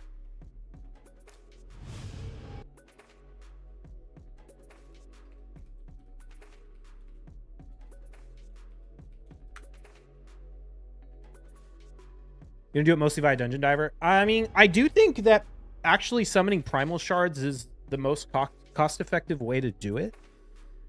But I only have 18.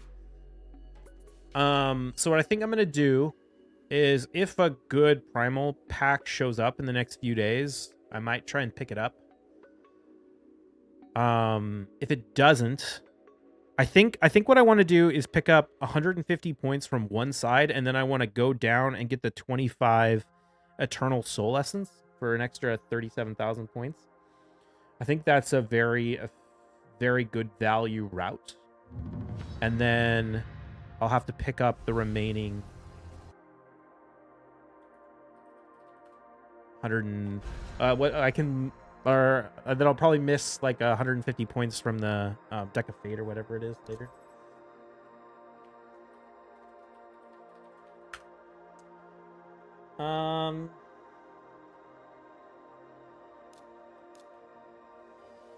This guy likes to ban my Kaja. He runs Rhonda, Harima, Tormund, Alaz, Narses, Duchess Arbias, Arbiter, Necrit, Mikage, Wukong. The Wukong is Swift Parry. It's a support. I have it listed as. So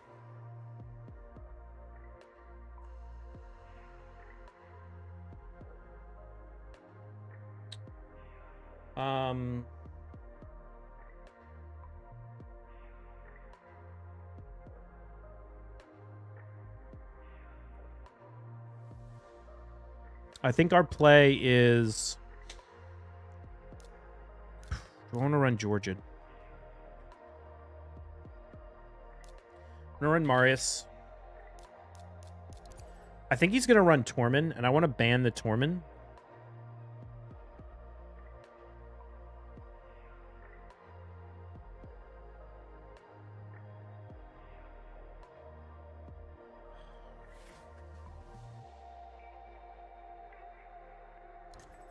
Oh, he doesn't run. Okay. I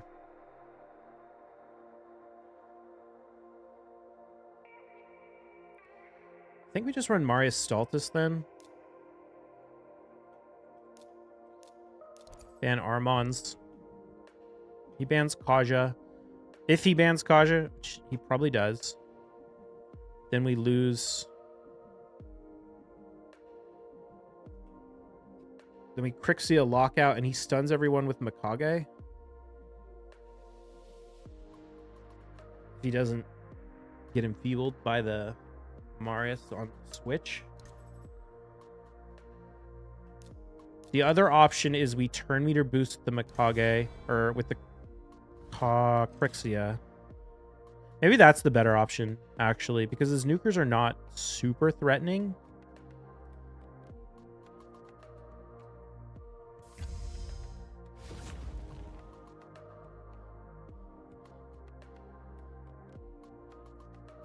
Let's try it. This could go horribly, but Marius, you need to stun Mikage right here. Thank you. We failed to strip the Alaz, so and the Mikage popped out of the stun? How did Mikage pop out of the stun?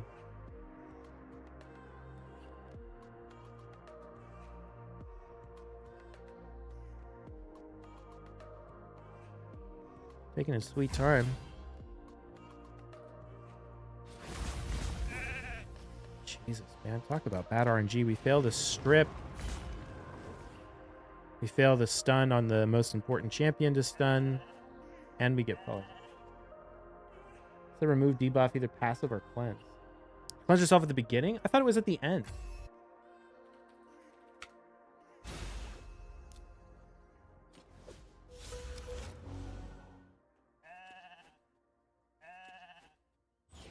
Oh, I just lose right here, yeah.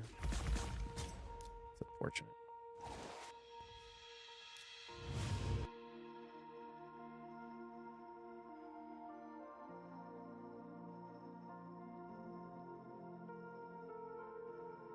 Oh, it removes all debuffs at the start. You're right, it is at the start in Form 2.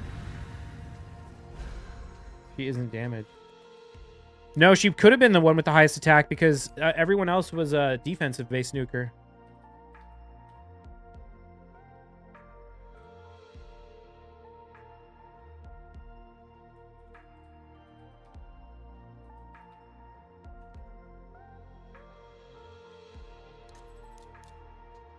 Really what that fight came down to was the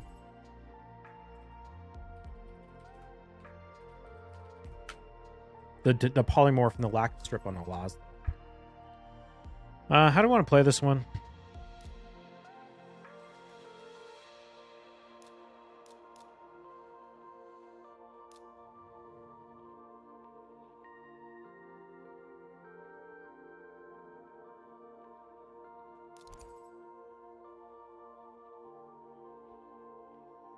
Level 83, don't worry as well. It's not level 83.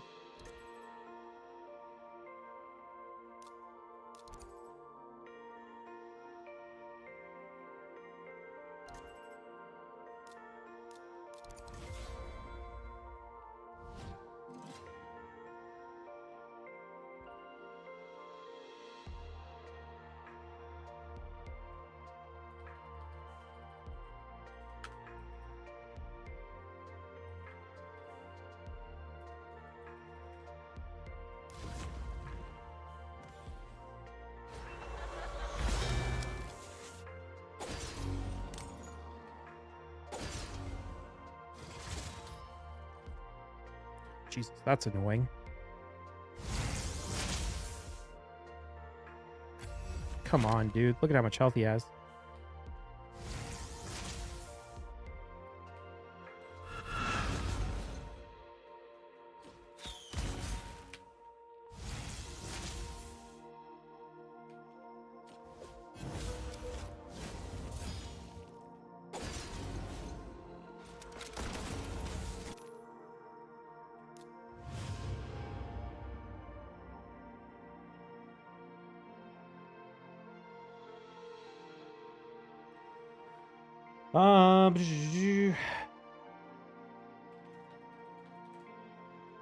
Why do you go? Who else do we have? UDK.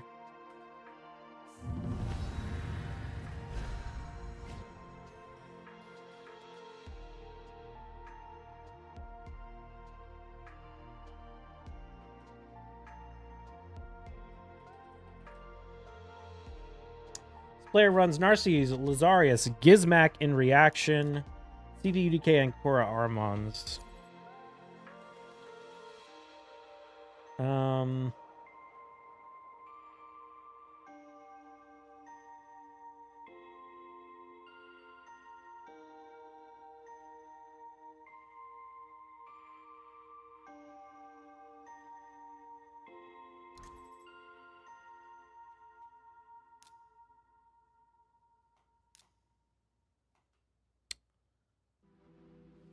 Guy's a few champs in Stone Skin. Lazarius is in Stone Skin. Gizmac is in reaction. I think the only way I can realistically play the... Oh, you know what? I'm going to go Marius. I don't want him to pick UDK. I could try and bomb it. I could double bomb it. But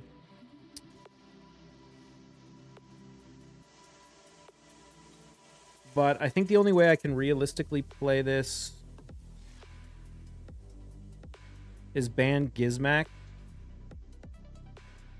Armons is not in Stone Skin. I don't know if the Armons or the Siffy is faster. There's a possibility that they cut in between the Georgian. But I think we have to run Georgian.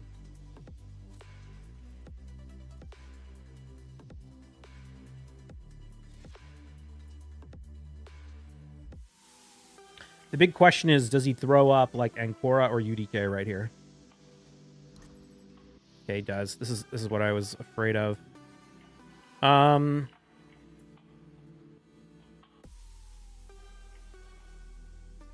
If I go...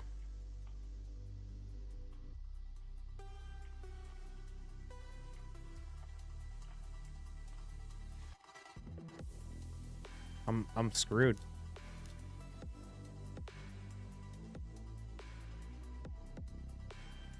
Because this Gizmac... Gizmac's in reaction.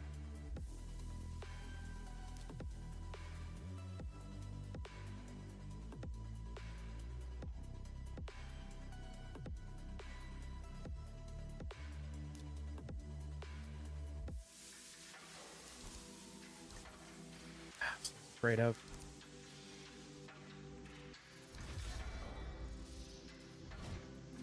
Why is Carnage rating so bad? He's a beast. I think part of the problem is you need a blessing. Carnage is really hard to use. It's really hard to use. What blessing do you have on Georgia? I have Life Harvest, but I think I should change it to Cracking Roots.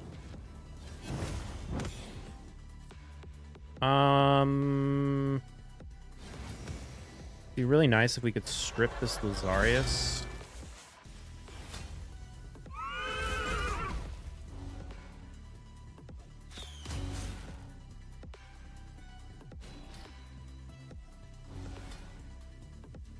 Okay. I can still get an Enfeeble when he swaps forms. If he... Okay, he doesn't. Chooses not to swap forms. God, it's so annoying that he blocked my...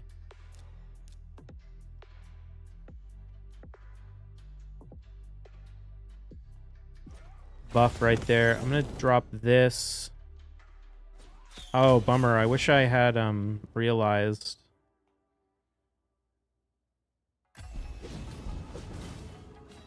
What? Okay.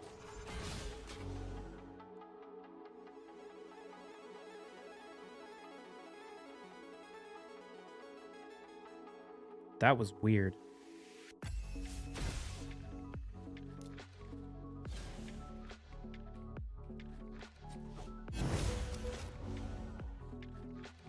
T-bolts, it doesn't matter.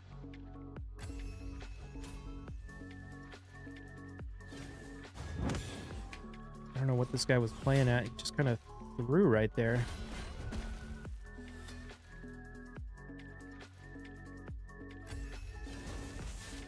I guess he was afraid of the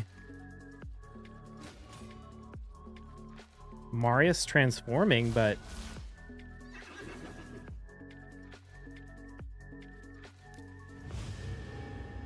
you've been watching the stream 20 minutes behind. It's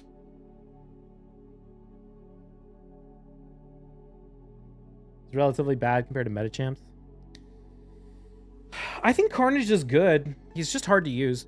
I think he's also really good in Hydra. I think people haven't really started using him. I think Saf... did Saf ever actually use him when he played him in Hydra? This is the same guy. Let me back up, as if I don't know what he's going to run. Oh, nice. We get the Armons pick. That's really helpful.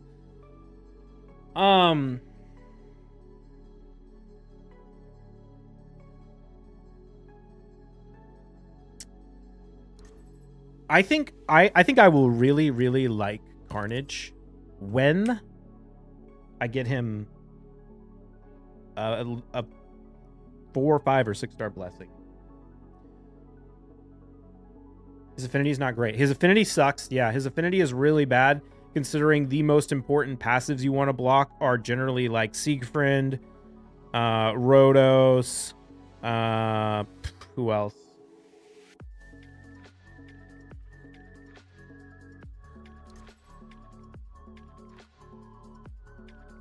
Yes, we just run Marius Stultus. Especially since we know this Gizmak is not in Stone Skin. Carnage is like Mezimel strong in certain comps. He's definitely a counterpick style champion, right? Like you counterpick him against certain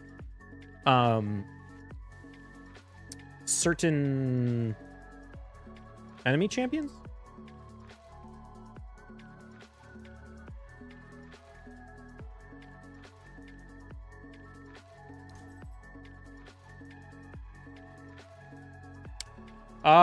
Who do we want to ban here?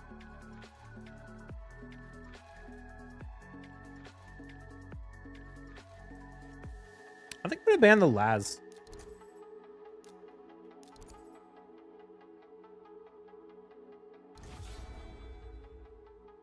The rationale behind this is the Wukong's not a threat because of Crixia lockout. I mean, he is a threat, but he's not the biggest threat. The Laz, we could end up not stripping him, which would be a problem. And nice. We land the Marius stun on the Gizmak. Beautiful.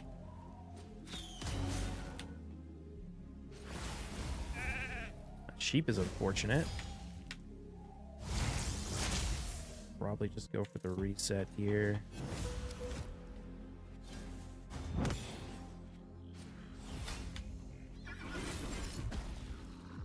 Don't mess with Marius, man. Don't mess with Marius.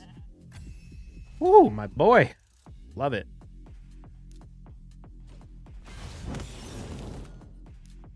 Nice. I love this because Marius is so nice for Wukong just because of this A1 that just makes it so easy to just take him out over and over again.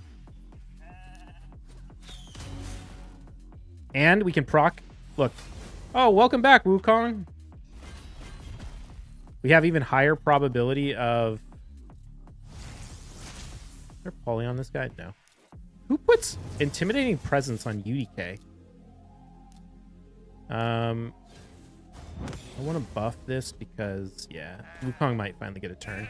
He should be completely locked out still, so we should be fine.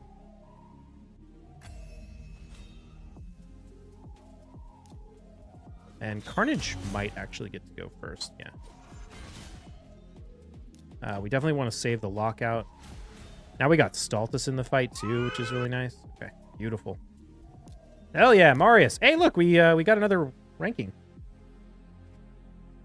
Speed, the 80 Immortal Essence mission should have Marius in a week. Pretty hype, getting to put him in Slayer. Nice. Dude, Marius is like my new favorite.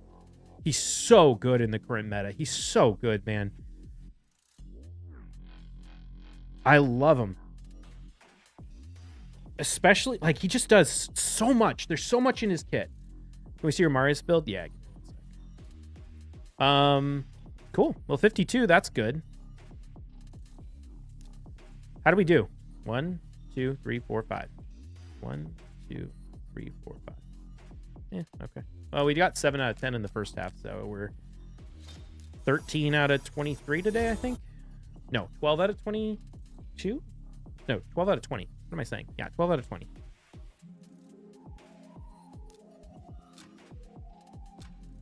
Or if they'll make Marius 2.0 as a Void Mythical? I mean,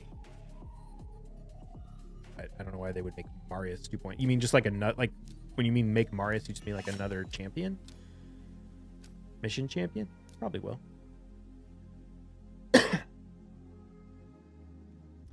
Marius. I just fixed his build a little bit. He has no blessing, so keep that in mind. He's 322 speed, 342 accuracy, 5600 defense, 4800 health. Mostly, I want him to be at least 320 speed. I want him to be the fastest nuker on my account, so he can strip Stone Skin before all my other nukers go. Also, because he brings a stun, I think people underestimate this a little bit. Because if you're going speed team versus speed team, this stun can lock out the enemy turn meter booster, which means your follow-up nukers are likely to get their turn if the enemy turn meter booster is not in Stone Skin. And if it is in Stone Skin, then it's probably slow enough that your other nukers can get their turn anyway.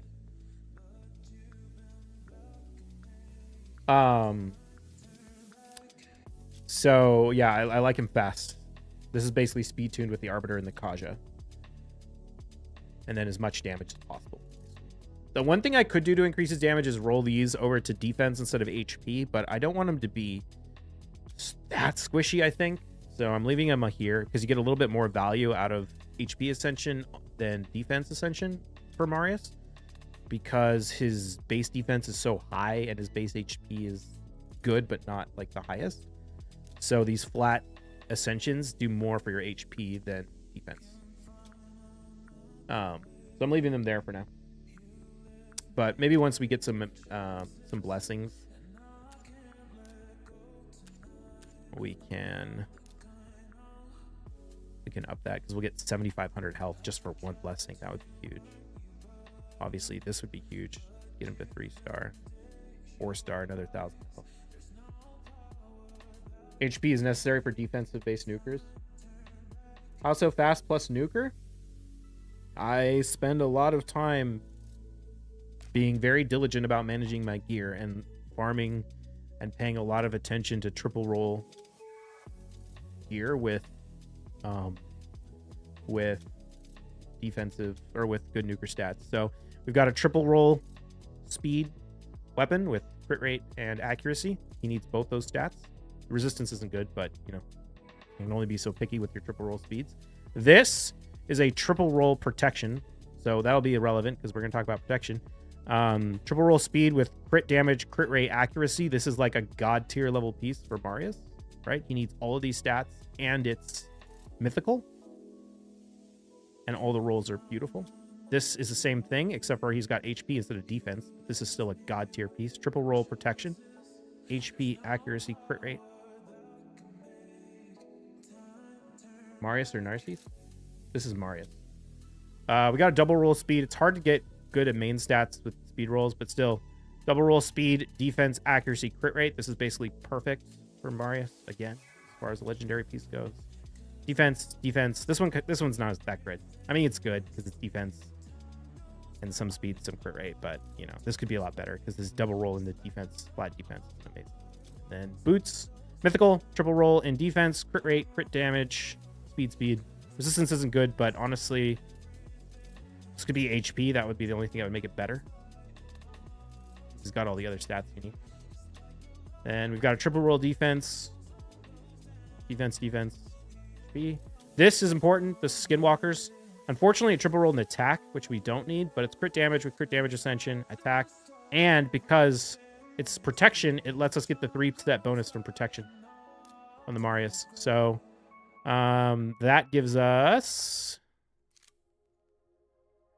20 or 12% speed, HP, resistance.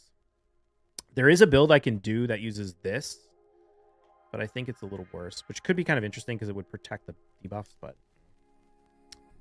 and then last we have a triple roll accuracy, defense, triple roll speed. So that's how we got Marius that fast. I have no faction guardian for skinwalkers. That would be it's a top faction. Well, I shouldn't say that. Who do I use? I haven't used Nishak, or I haven't used any of my bombers in so long. Basically, since I got Marius, I never use the bombers anymore. It's wild. I've thought about working on my Shazar build, but I don't use bombs. I can't even remember the last time I used Shazar. I need to like fix his build, but when I never play him, I just figure like why bother? Marius solved so many problems for me. Great gear. How much time or money do I need to be like you? I played 170 days. I mean, I don't know. Like the best pieces on in his account are on that Marius build. If we look at the most important pieces, what are they? They're this one and this one. These are Hydra. You can't buy these. There's no pay to win you can do to get these. And these are the strongest pieces in his whole build. The triple roll protections with like all the stats he needs. So it's, I don't know. There's a few things you can do. One is just pay attention to all your gear. Like I see people pay attention to your Chaos Sword. I don't know. Have I Chaos Sword any of these? Are any of these Chaos Sword? No, not that one. Is this one? No, actually neither of these were Chaos Sword. But like I check every single legendary. Every single 6-star legendary piece I get that's not a boot, I always try and check them for quad rolls. So I'll take them up to at least +8. If they double roll on +8, I'll take them up to +12. If they triple roll on +12, I'll take them to 16. Every single one, and then Chaos Sword them.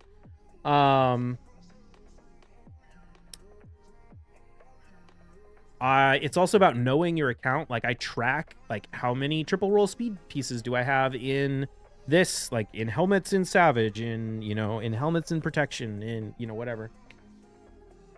Protection can be swapped for speed set. Yeah, true. You would miss out on the HP and stuff, but yeah, you could swap it for speed set.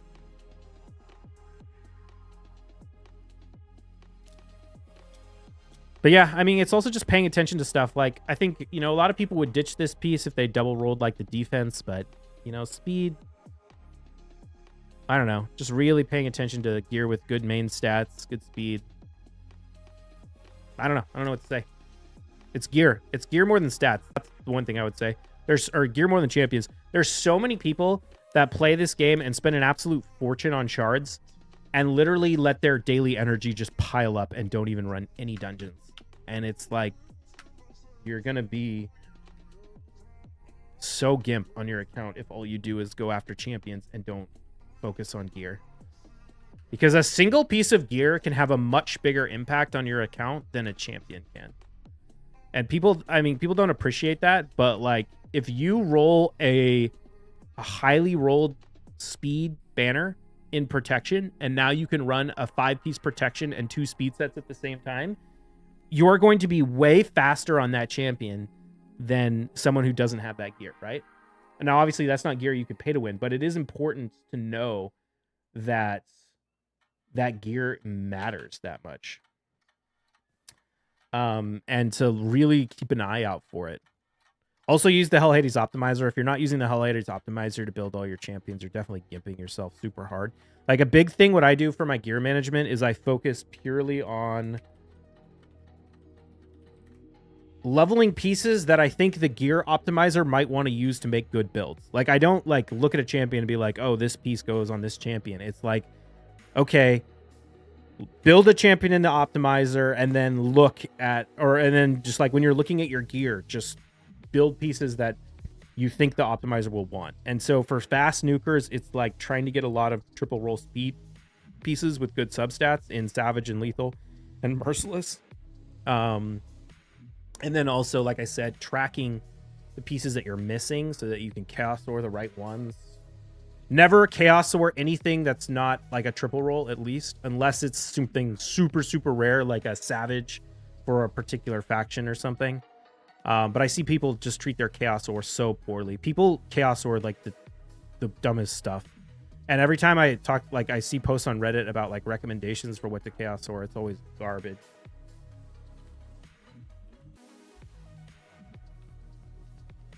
Chaos Sword is like one of the most important resources to use effectively, and it should always be used for triple rolls or better, unless I said it's, you know, a Savage piece. Using yours on accessories, I would never Chaos Sword. The only accessories I would Chaos Sword are banners, unless you have a lot of it and it's for a certain set effect. Like I said, I've Chaos Sword a banner or an amulet, a Slayer amulet to try and get crit damage, and that's a reasonable thing to do.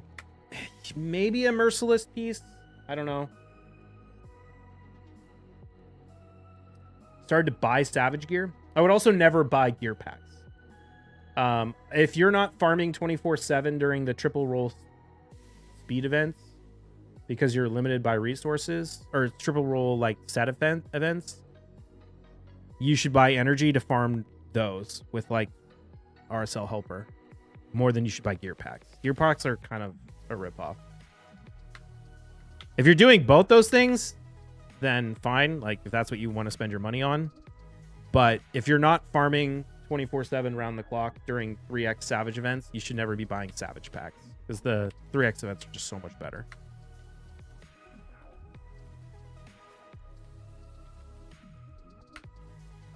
All right. Gear packs are actually more efficient for higher level gear because higher chance to get better gear. No.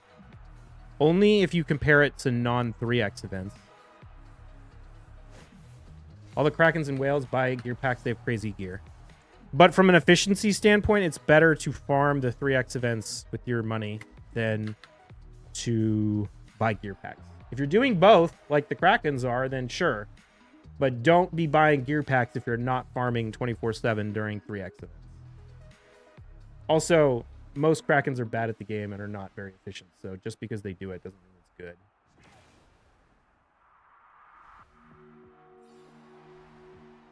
Not all of them. I'm not trying to say like every Kraken is trash, but most of them. Most of them don't play very efficiently. Most people don't play very efficiently, so it's not... But especially people who can just use their wallet to solve problems oftentimes are really not very good with efficient resource utilization.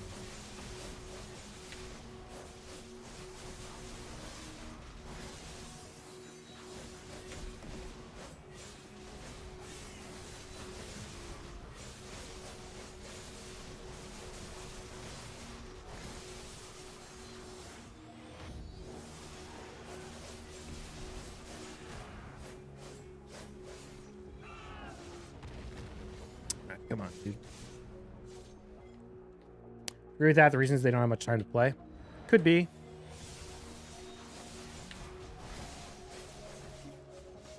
Oops. Don't have high-income jobs with little time. That's part of it.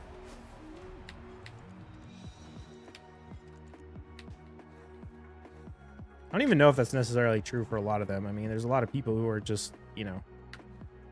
The biggest Krakens tend to be the children of wealthy people. Saudi princes or children of Swiss bankers, like that kind of shit.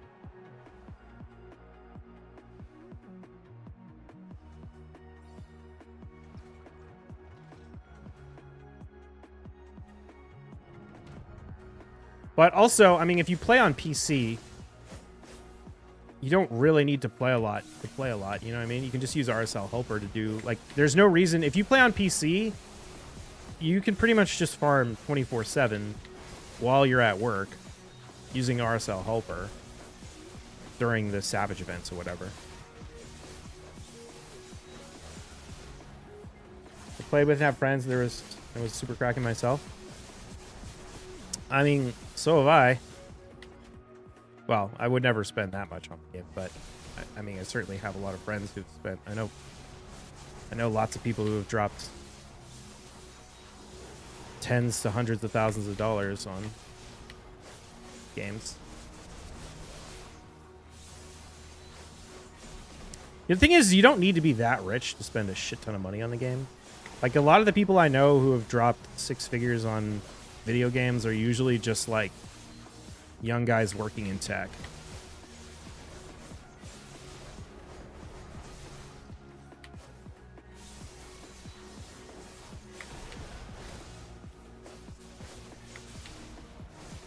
I'd be able to spend 20K, 50K a month at 200K over 5 years. Well, okay. Yeah, I mean, that's a little bit different level. The people I know who do that are usually either execs or, well, to be honest, most people I know who did that are like children of execs, like I said, or Swiss bankers or whatever. Like, there's a guy in BDO who did that, who's like, parents work for the UN and shit. There's another guy I know whose dad is a Swiss banker.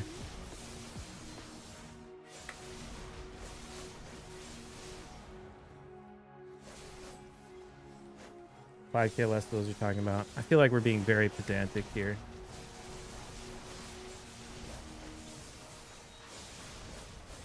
The biggest spenders I know of, like, that I don't know personally, but I know of, are generally children of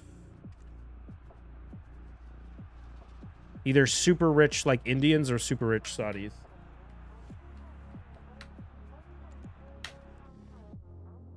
The people who are spending that much money are not working class. They're not working for their income. Like, if you're dropping 20K a month on games, most of the time, it's not people who are earning money through income. It's people who are,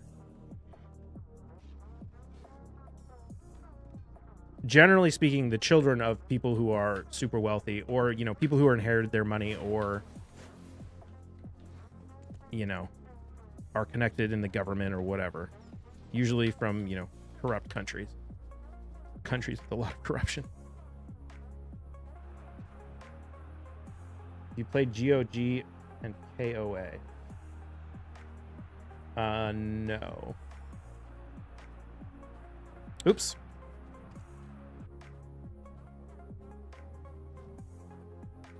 You try and get Aethidus buffed?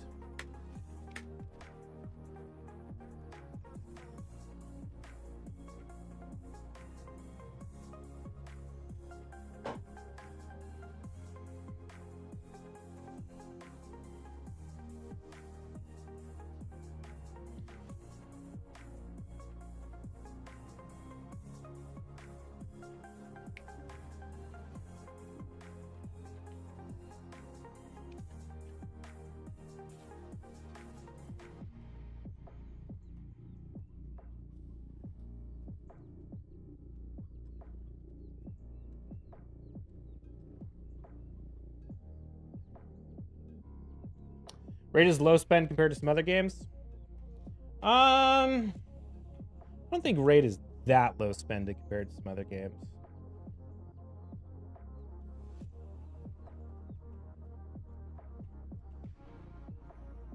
There might be a few that have bigger, but definitely at like, if you compare like the top spenders in Raid to the top spenders in some of these other like,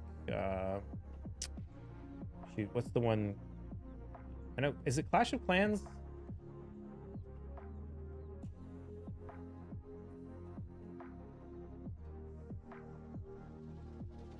Spend 10K building troops, another Kraken kills you. Yeah, I know.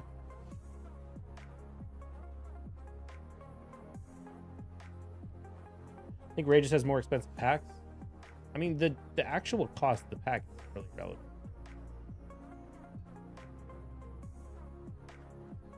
Infinite upgrades, infinite troops. Yeah.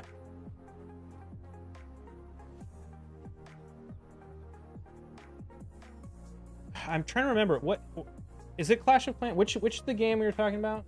Is it Clash of Clans?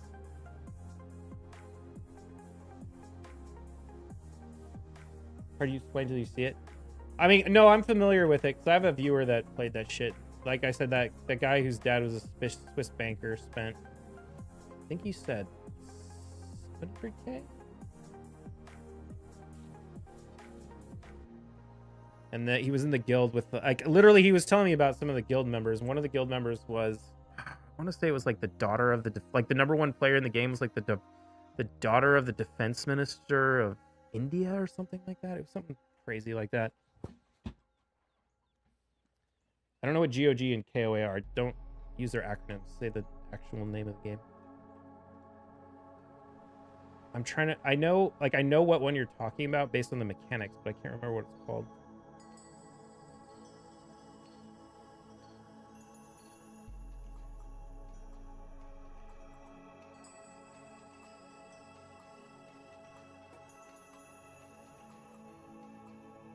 Guns and Glory and Kings of Avalon. I might have played Kings of Avalon. That sounds kind of...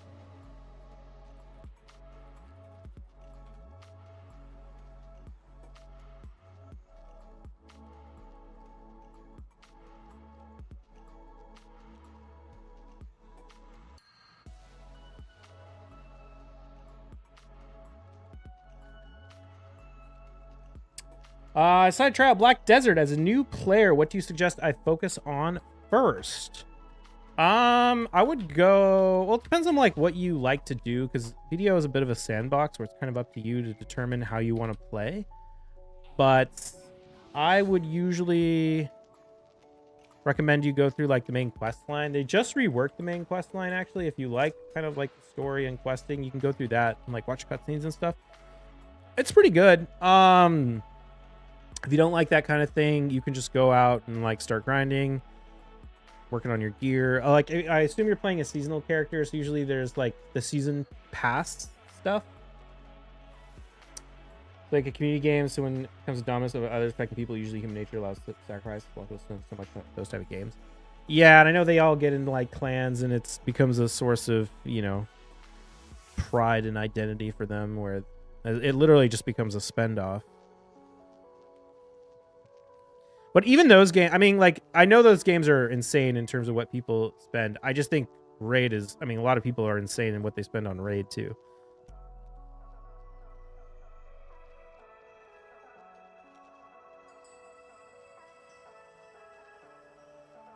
Basically, different games, no, we're just social. It's not as much spending. I think you still have a lot, because you have people that just buy literally everything. I don't know. I'd be curious to know what, like, you know, the top 5 players in a game like Kings of Avalon have spent versus, like, the top 5 players in Raid. That would be really interesting to know. I feel like at this, like, unless we have that data, it's all just guesswork.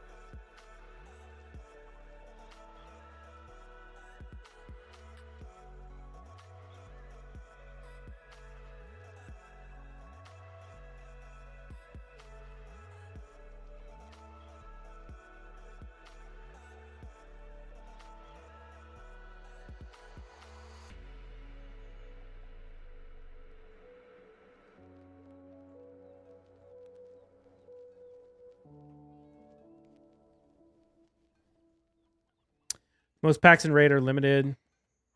There's now near infinite decent packs.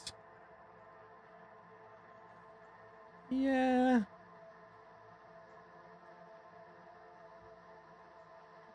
I feel... I don't know. I'm not buying it entirely. I think I want to see data.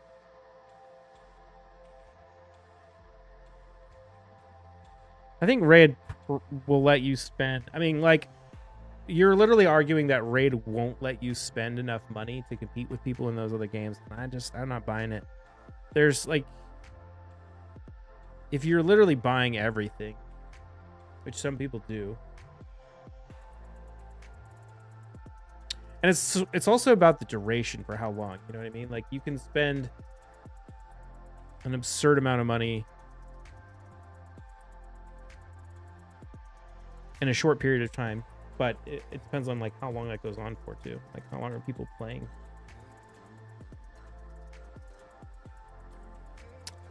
What was I gonna do?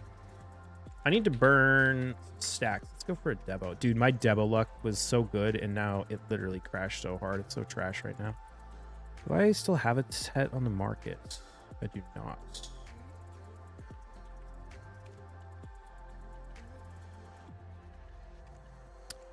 Quality of packs per dollar spent. Yeah, I mean, I feel like this conversation is kind of pointless. Like, unless there's actual data, there's no real way to say. All right, chat, we got this Tet Debo. I'm going to try and hit this thing, or this Tri Debo. I'm going to try and hit this thing to Tet. If it goes up, counts as success. Downgrades counts as fail. If we fail 6 times, or 5 times, it also counts as fail, because I only have 5 bases. I finished my advanced quest. Yeah.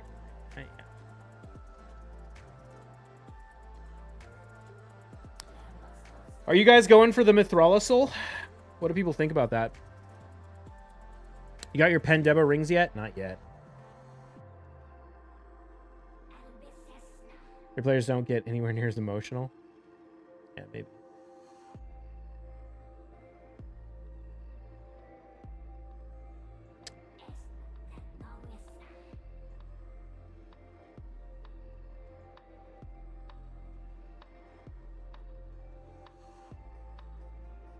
Going for the Mithrala?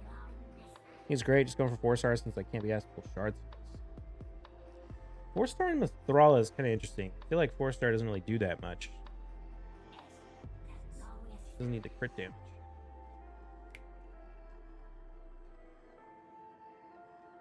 All right. 100% in favor of success. 0% in favor of fail. Here we go. 1. Nice. Finally, dude. Oh, I legit hit Mercy on my last Tet Debo neck.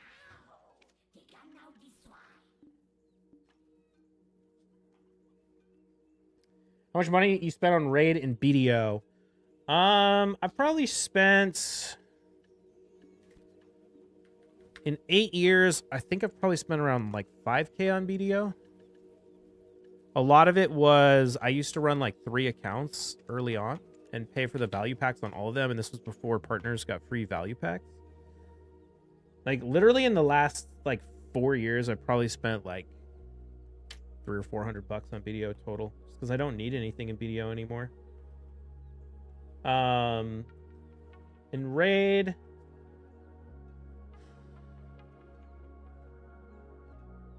four years, probably a couple grand. I started spending a little bit more. I spend about $300 a month now on raid. It's kind of what I'm comfortable with.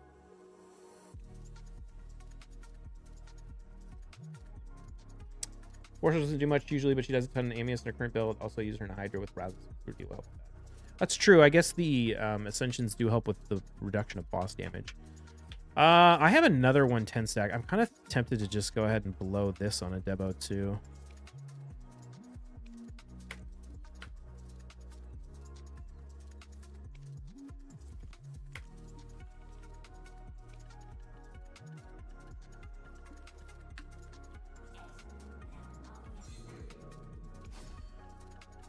I'm not gonna bet. Just gonna click it.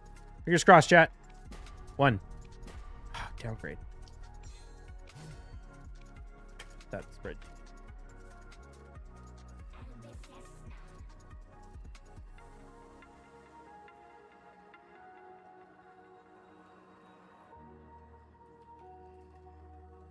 Well, let's see if we can get it back to try.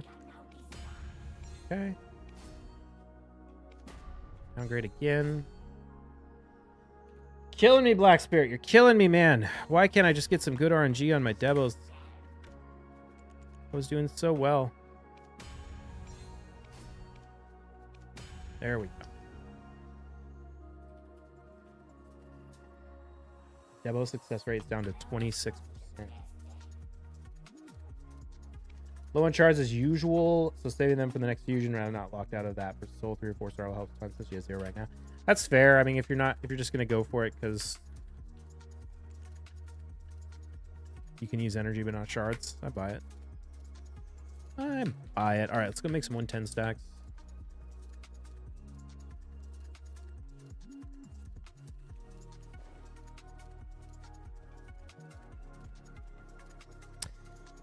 What blessing do you guys think I should put on Marius? I know a lot of people like Cruelty, but I really kind of want to put Life Harvest on him. I love Life Harvest so much on Stultus, and I feel like it could be good on Marius since he gets so many A1s and things. He also has that extra turn mechanic, which will reduce the cooldown and things. So if like people revive and the A1s triggers the Life Harvest, it'd be really strong.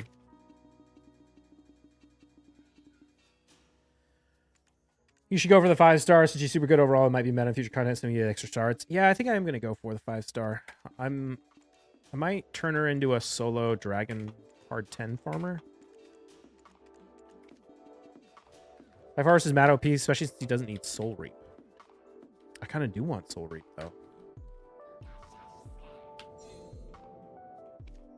Cruelty is super good in Hydra as well. It just depends on what you care about more. Yeah, the thing is, I don't really care about Hydra at all. The Arena Enjoyers clan literally just does 650 mil and then calls it a day on Hydra.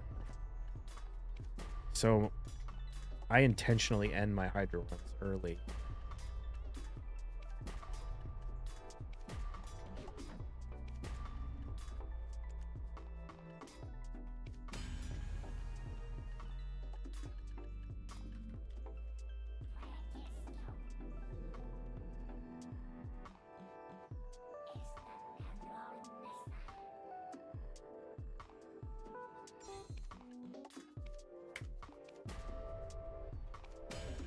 Doesn't hit hard enough for Soul Reap?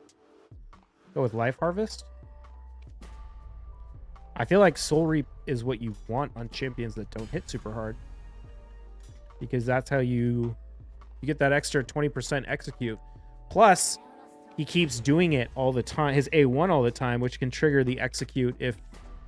Like, imagine you go Marius Stultus and you don't kill a mythical. But then the mythical transforms and it triggers the Marius A1. And then he gets back in and procs the Soul Reap off of that. Or they revive, you know, their Narcies with Ancora. And it comes back with 40% destroyed health. But he gets the Marius turn meter pushed back, which procs the Marius A1. So he smacks the Narcies back. And puts him below the threshold.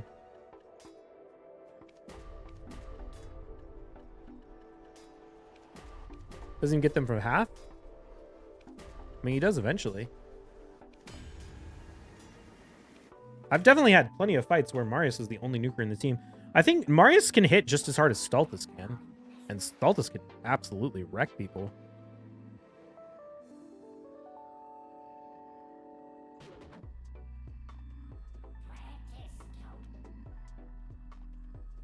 Oh, whoops.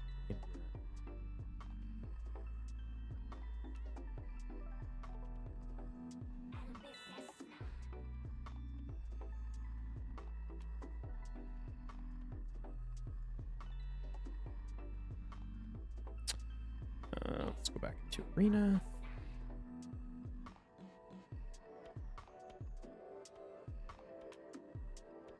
Guess I'll try it out eventually. Soul Reap is definitely, like, a lot better at 6 star. But now that we have Armand's Kaja Arbiter at 6 star, I do wonder if like Marius could be a good 6-star option in the last slot.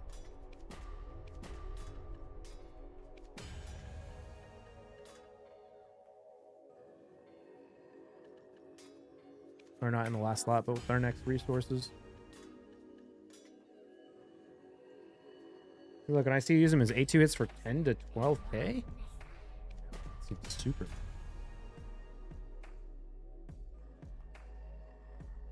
Let's use him. See how hard he hits this Rotos for.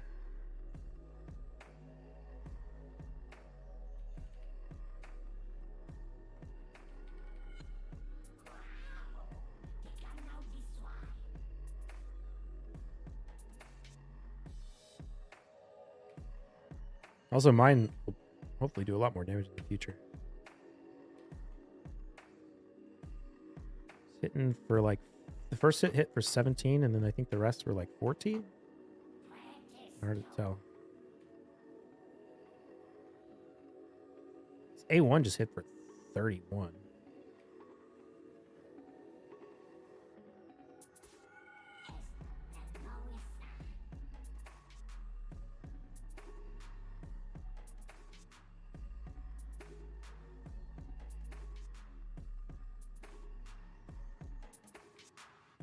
Watch, I bet he kills this whole team.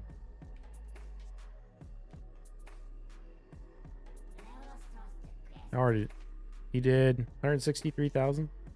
I guess that kind of depends on how much HP they have.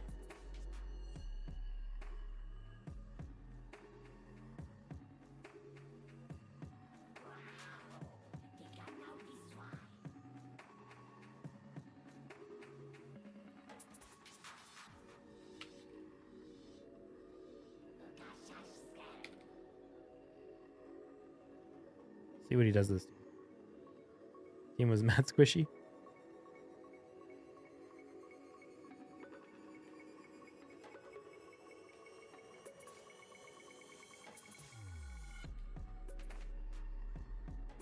Yeah, I mean he's hitting for 70,000. Or like 30,000 per hit. He can definitely, I mean he can definitely get the job done. Especially, I mean, maybe not against tanky champions, but against squishy champions.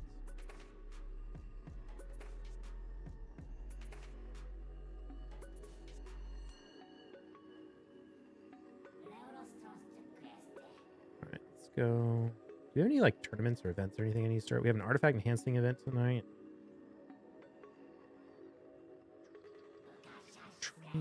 Arena. Debating whether I want to pop this like 11k energy pack I have been saving for like a month and a half.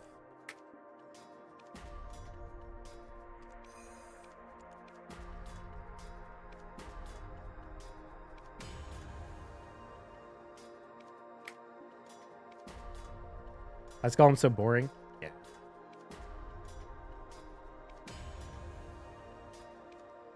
Ice Golem's like the one dungeon where none of the gear I get is going to be useful in PvP. Like, I know the gear is good for Hydra and stuff now, but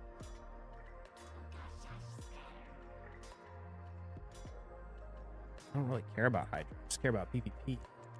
I shouldn't say none of it, because technically any piece can be good if I get, like, you know, a mythical crit damage glove with like triple roll speed. It's going to be good no matter what it is. But normally eat. Thank you, Paul.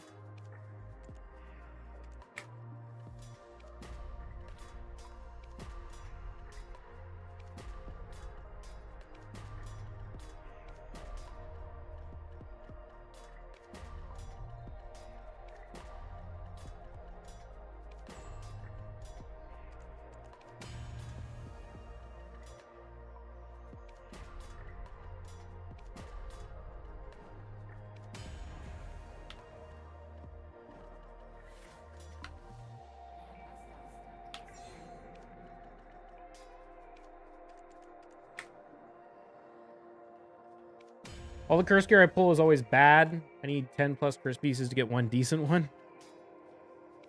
Yeah. Nobody ever admits a dollar figure to that question?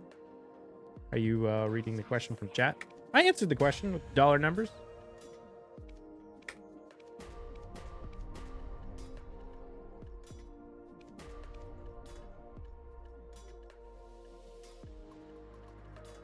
Oh, yeah? Yep. Said about 5K on BDO in 8 years and probably like 3K in raid in 4. But about doing about 300 a month these days in raid. That's fairly new.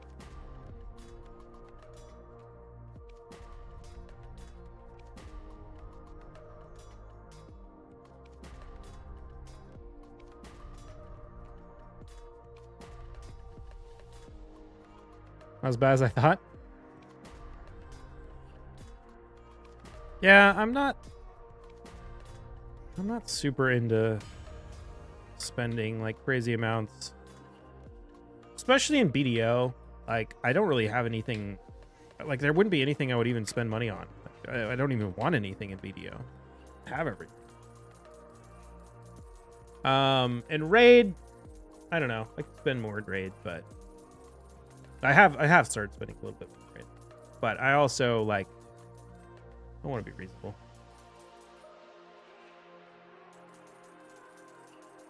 How do you think they'll have 2x primals? Probably about once every 3 months or so. They've been doing one about once every 3 months since November. We had one, or was it? No, it wasn't November. It was like we had one. The first one was only 2x for primals, and then we had one in December, which was 2x for legendaries sorry, I meant mythicals. We had a 2x for mythicals only in like October or something like that. And then I can't remember exactly that first one, but then we had one in December that was 2x for both mythical and legendary. And then we had one in, I want to say March. And then we had one in June. Have you played WoW? Yeah, I played WoW a little bit in Vanilla, a little bit in Burning Crusade. I probably played the most of it in Wrath of the Lich King. And then I've dabbled in all the other expansions until the most recent ones, so a little bit.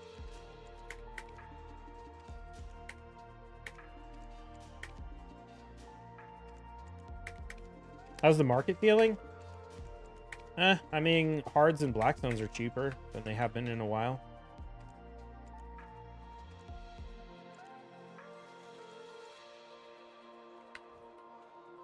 Happy about getting Ninja finally. Yeah, I mean, I think it's cool. I don't know if I would use him anywhere. I would have been really happy to get him before the solo Blizzard for Sand Devil 25 came out, because he's pretty much best in slot with the Godseeker. But now that I have Blizzard, I don't need that. I don't think I'd use him in Hydra. Honestly don't know where I'd use him.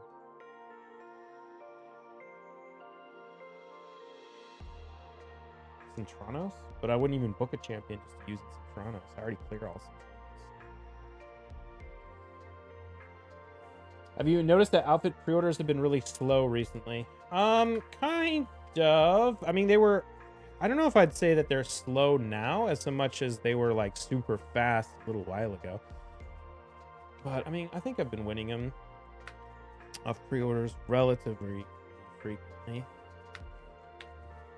But like a few weeks ago, you could literally just like get them when they were just sitting, which is generally a little more abnormal. Use Ninja and Shogun? Yeah, I'm gonna run duo or solo in Shogun. I'm not from now on. What was I doing?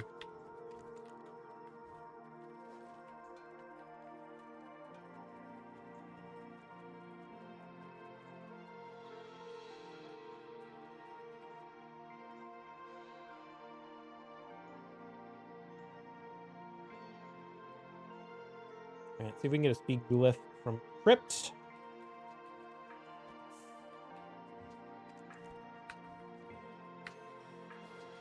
Oh, I went down there. What did I even go down there for? I don't even remember. I think something I wanted to do.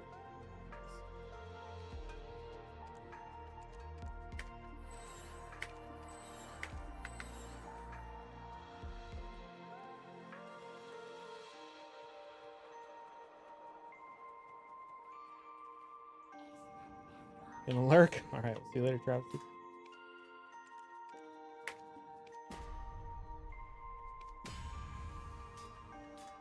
I'm getting some tips and tricks. Leave my fucking markets alone. Getting fucked on Debo rings. I've been having really bad luck on Debos. I hit the anvil cap for Debo necklace.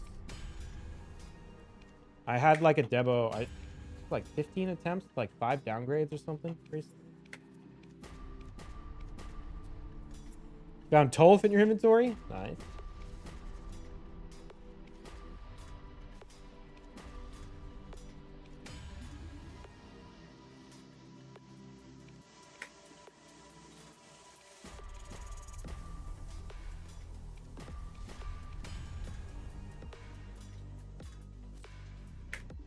I don't know what void champion I should pull my shards for. I have like almost 200 voids, and I have like no interest in ever pulling them. Because there's no void champions I really want.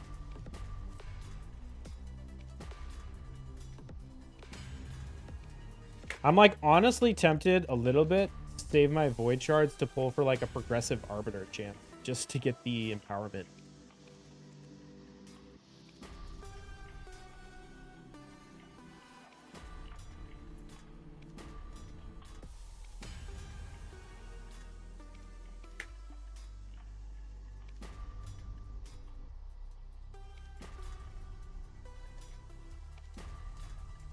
I kind of want Hegemon to use to counter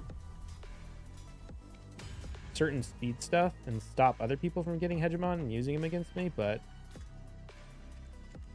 I don't know.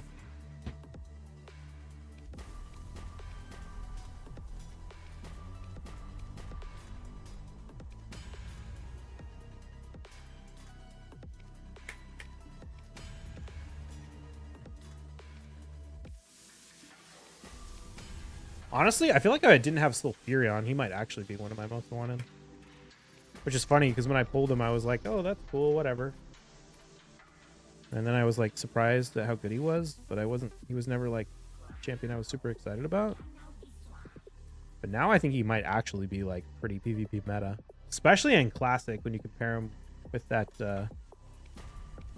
new Faction Unity guy.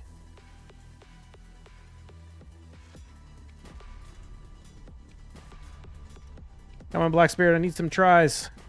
Oof.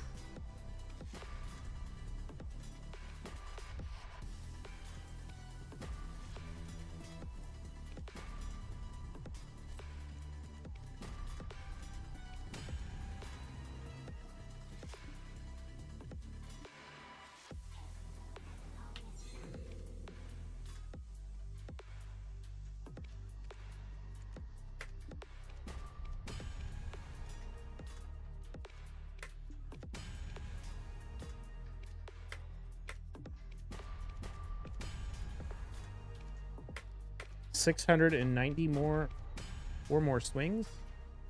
Oh, for a fallen god. Yeah, unfortunately, most of those didn't count for my kitty. It's a big rip.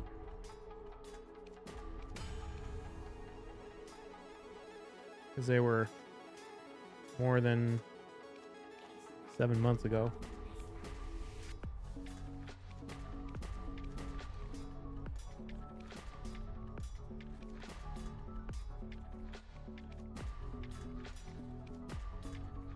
Damn.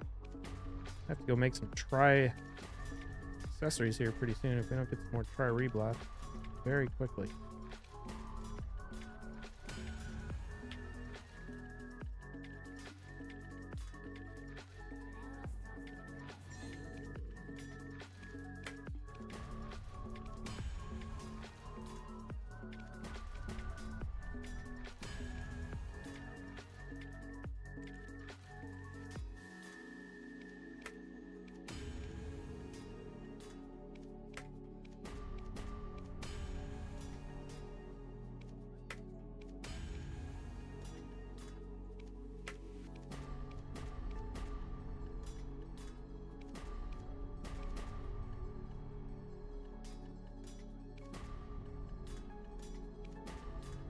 Okay.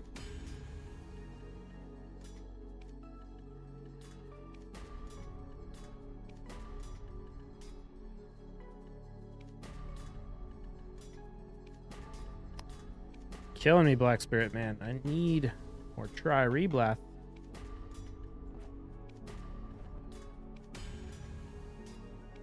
That's a guaranteed set, so just take that. Alright. Another 100 stack. Store that for now. Let's go grab some duos we can try and make try. I don't have a ton.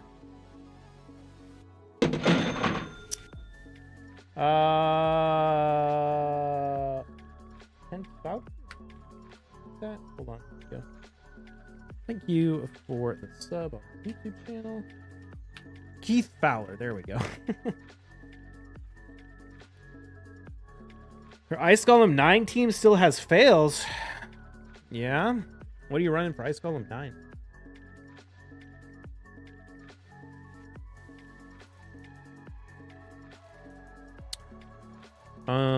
But yeah, let's go with these late.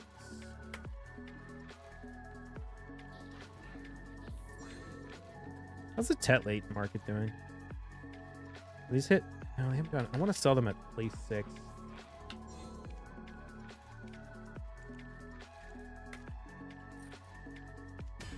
Artak running War Master. Seer Renegade Ghostborn Ninja Artak.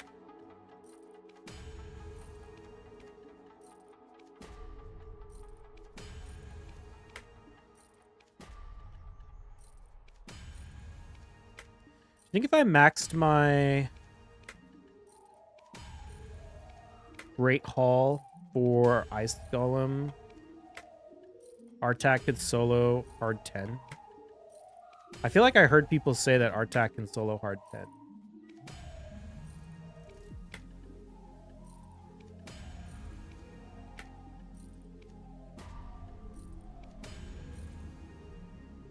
Oh, we got a 4-star glyph. That's what I needed.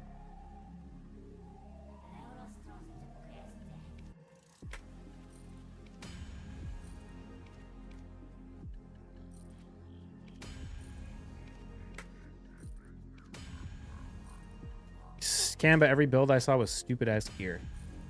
Well, I mean, I have stupid ass gear.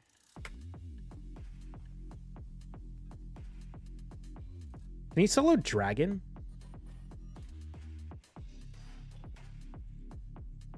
That'd be kind of interesting.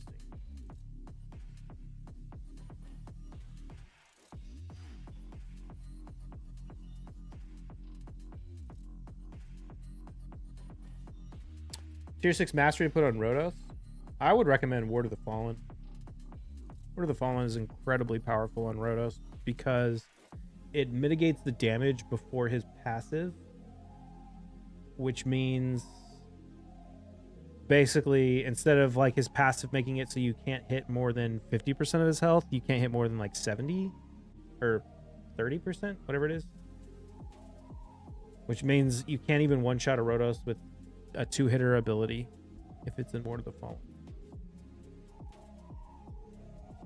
I think Ward of the Fallen. I'm definitely way more afraid when I run a go first team against a 6-star Ward of the Fallen Rhodos than I am against any other kind of Rhodos. The only other real option is people run Polymorph. I think Polymorph is... I mean, I don't like Polymorph in general. I think it's... I just don't like hoping for RNG in that regard. But people run that too.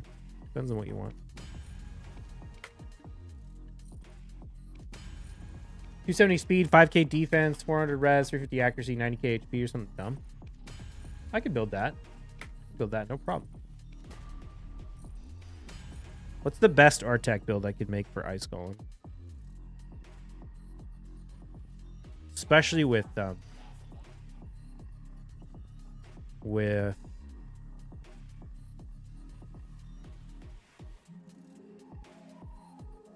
max Great Hall. How's my Ice Golem Great Hall look right now? Oh, I do have accuracy and resistance already maxed. So we can get another 12 speed, some defense, and some HP.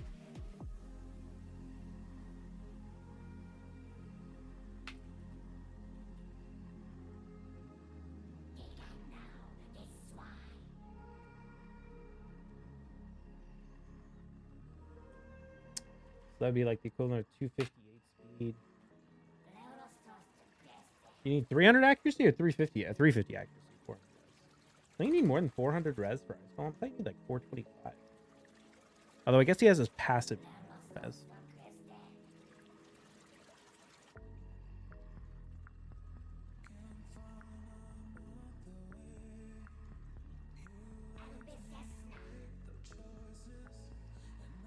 I could try a tour boot and sell it to me. I actually sold... No, I didn't sell try. I sold some duos. I bought a few Ators to tap up the set to sell, to burn my big stacks. And then they made the crons more expensive and made them shitty. You run smite to speed up the run if your stats allow you to. Otherwise, emergency heal. Oh, emergency heal. Interesting. Okay. Let me see what like the best kind of build I can make on Artec.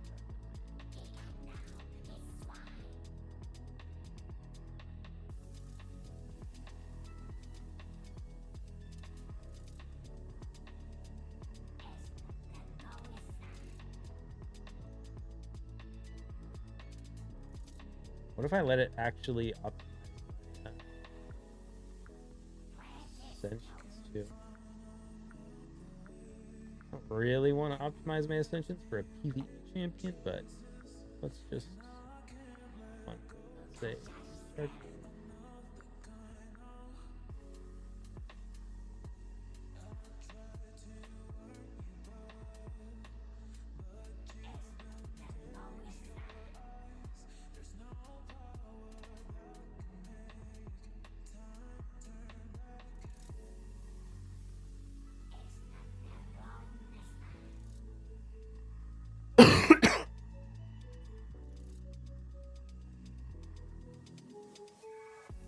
oh yeah, my Artec is way better than that. Holy shit. Hold on.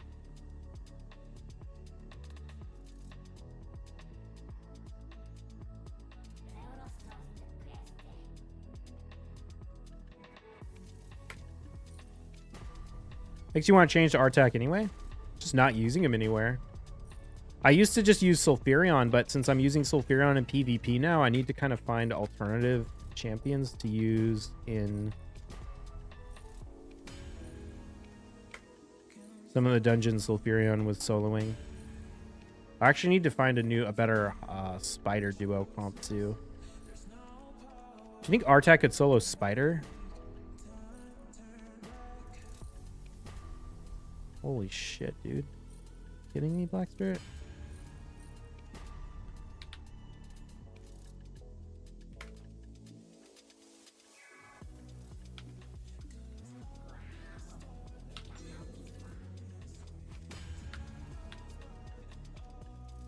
Don't know about hard 10.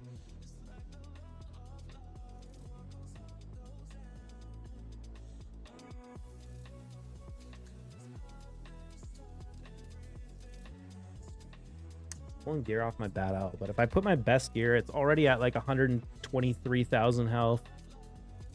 40. Here's a build: 117,000 health, 4,931 defense. With 275 speed, 327 resistance, 350 accuracy. And that's before that's counting the speed from maxing out the Great Hall, but not counting the HP and resistance. Or HP and defense. You can do hard 5. I don't know. I wouldn't want to ever farm anything under hard 10.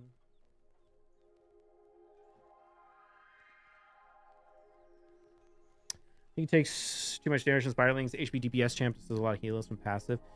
Well, she puts up leech. I think you're talking about Eric's. Eric's puts up leech on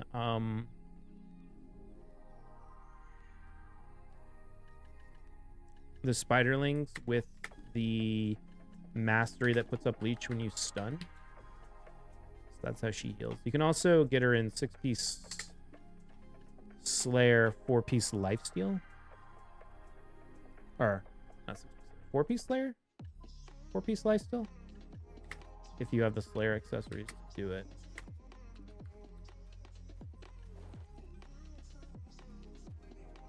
You got Eric's? Yeah, I was just thinking if I could get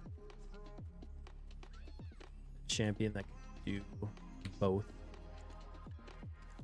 But to be honest, I have so many legendary books now because I haven't needed to book a champion in so long. I mean, I guess I booked Marius, but I literally have like 50 plus legendary books.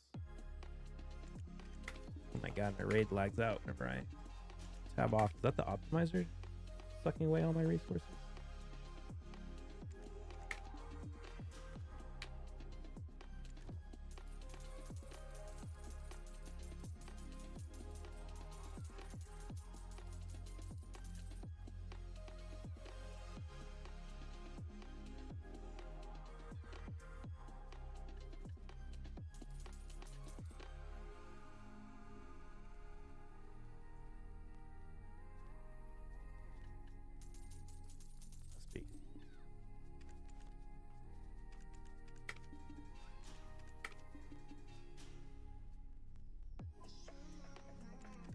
Probably don't need to let this finish.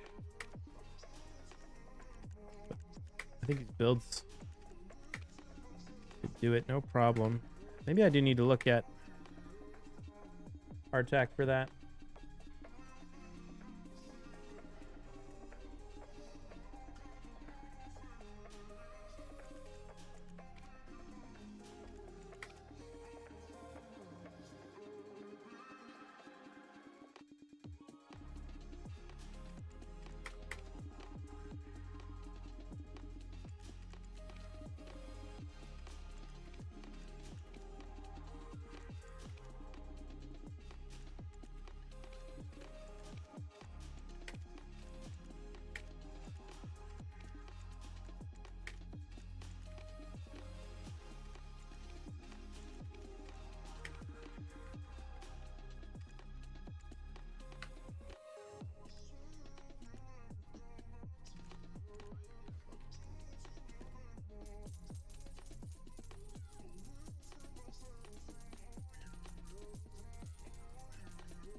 All right.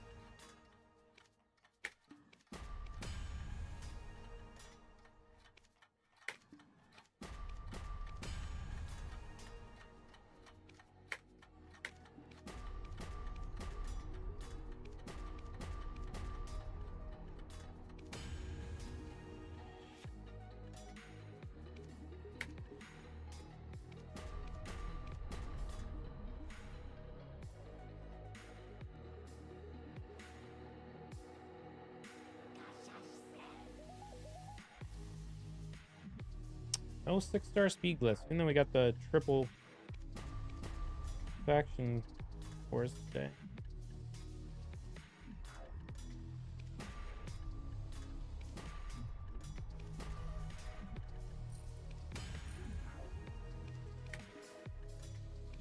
God, I'm really desperate for try reblath right now.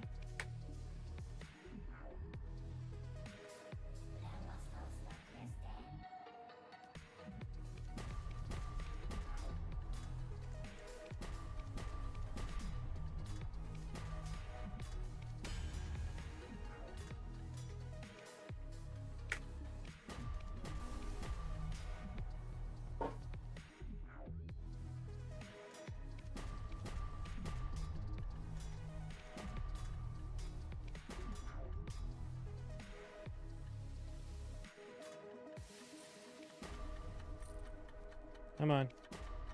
Don't screw me, Black Spirit. I need to burn these. Or I need these things to make more try rebluffs. For some reason, you won't give me those.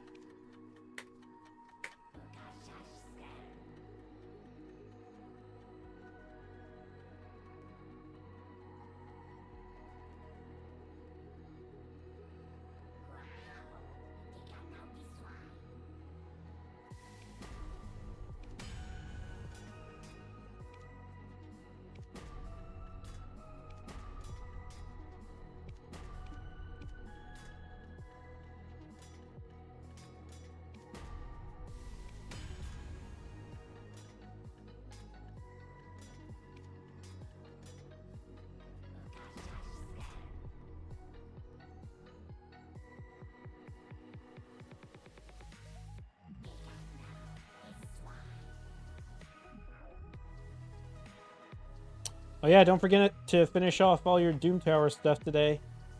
The reset's in 9 hours, so if you got any secret rooms you need to finish, or make sure you use your keys, so you'll get new ones at the reset. Oh shoot, I just went to 52 when I wasn't supposed to do that because I don't have enough try-read left to use it.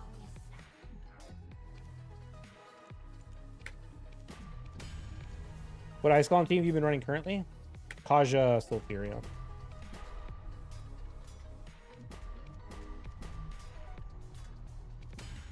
It's slow, but it's 100% success.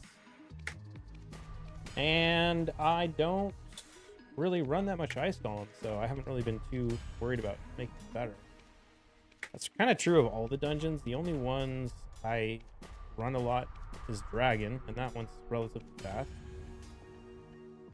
Fire Knight, which already uses a full team. So just make it as good as I can.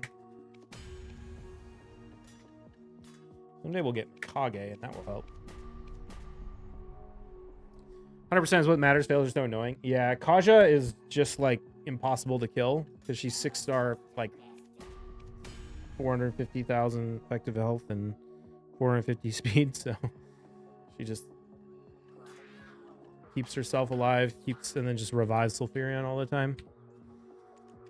Sulfurion used to be able to solo it, but it wasn't 100%, and it was close, but not quite 100%. And that was when he was in regen gear, but now he's in speed gear for arena.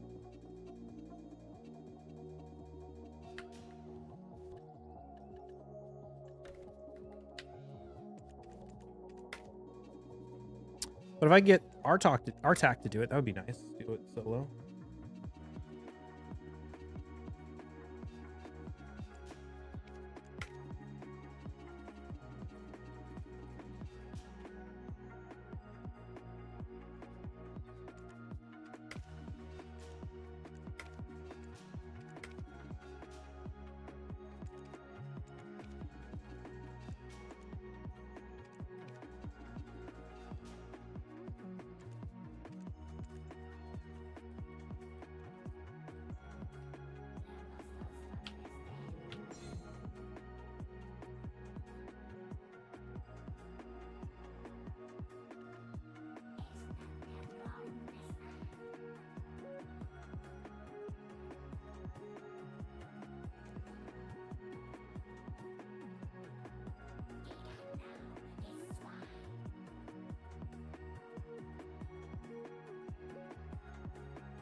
The fact that the blessing thing helps in hard dungeons is wild.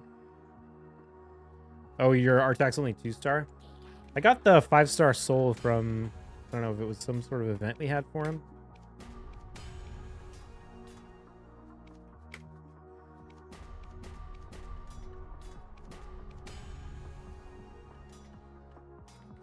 Do wonder if he could solo Dragon. I feel like Artak's not super good in Dragon because I think the Dragon breath attack hits based on your max HP and it like ignores defense and doesn't consider the max HP after the passive destroys it. So I'm pretty sure it nukes it like super hard, actually. But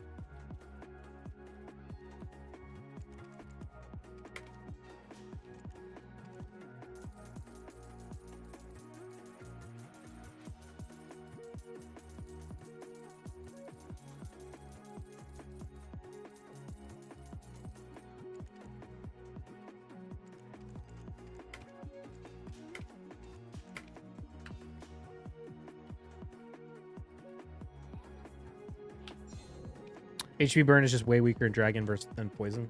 That's true. I was thinking mostly about the 5-star Brims. Ruark does Dragon in like 1 minute 30 seconds by himself. I can't remember if I like I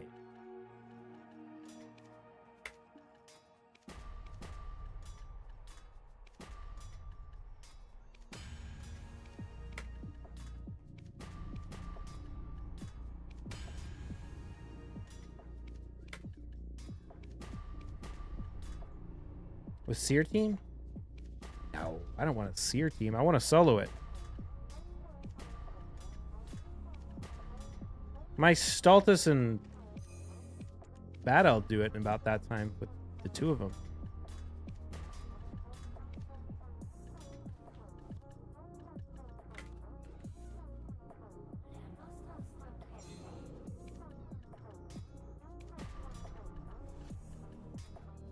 Stultus in regen? No, Stultus in PvP build.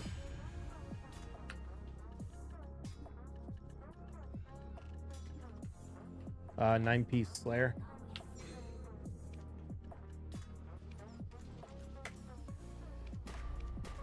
Nishak needs regen. Can Nishak duo it? Or solo it?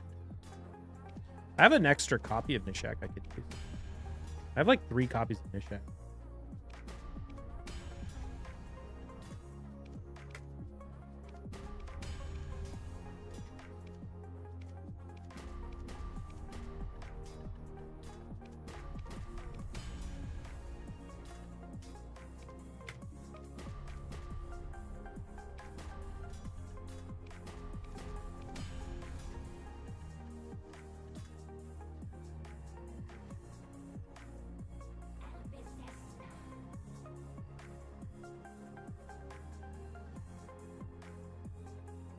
I do have Ruark. Oh, he transfers on his A1. So he doesn't. Interesting. Alva plus Mithrala or Nishak solo. You can solo 10? Oh, okay. Yeah, I might end up just doing Mithrala after we get the blessing, but I don't know. Part of me is so tempted to try and get Bad Ella 5-star blessing.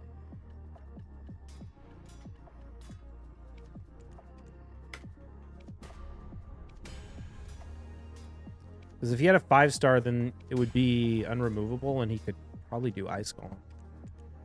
And Shogun and Dragon all in the same build.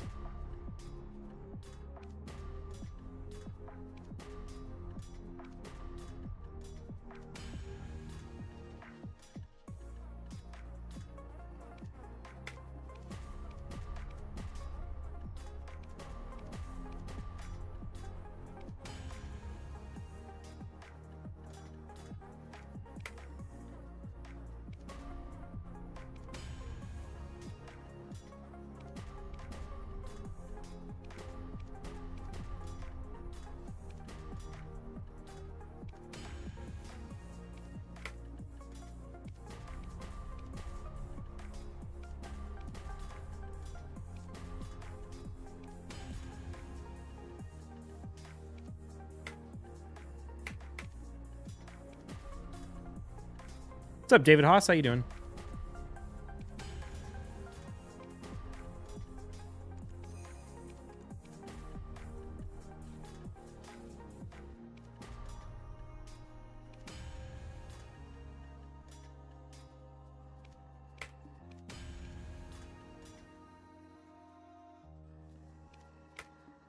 Sorry for my English. What is no backseating PvP? That's when people tell you what to do in PvP, in BDO. I don't really PvP on stream in BDO anymore, but I used to, and it was really obnoxious.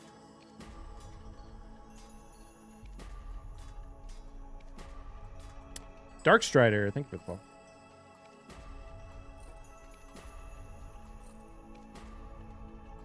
Hello. How's it going? It's going pretty good. Just, you know, Hanson stuff.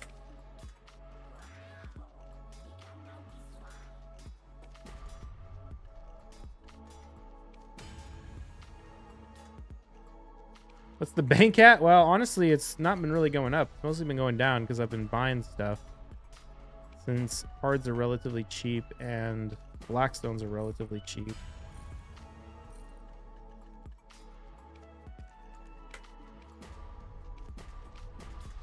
We got 3.6. We also got a pre-order on a Fallen God since we're someone made one in NA.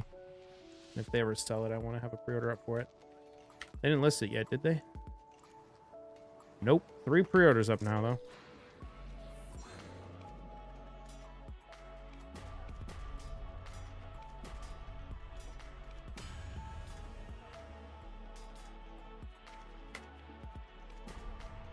Hope you win the roll. Be nice.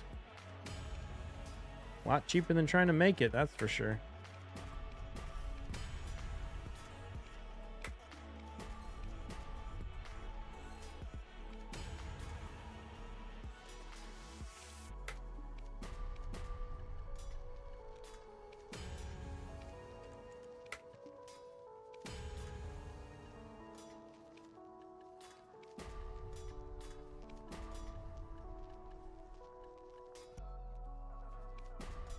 I don't think anyone will post anytime soon.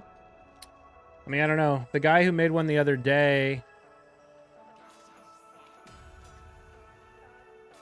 keeps implying he's going to post it. He may or may not actually do it, but it doesn't hurt to keep the pre-order up.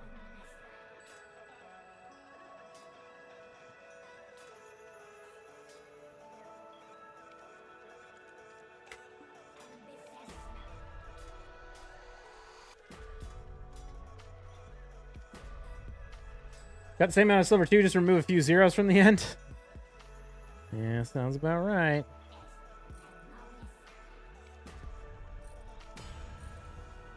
Alright, burn that 52 stack.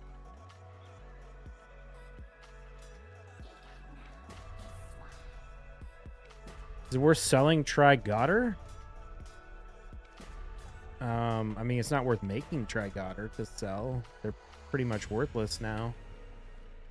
If you have one that you don't need anymore, I mean, what are your options? Sell it or just do nothing?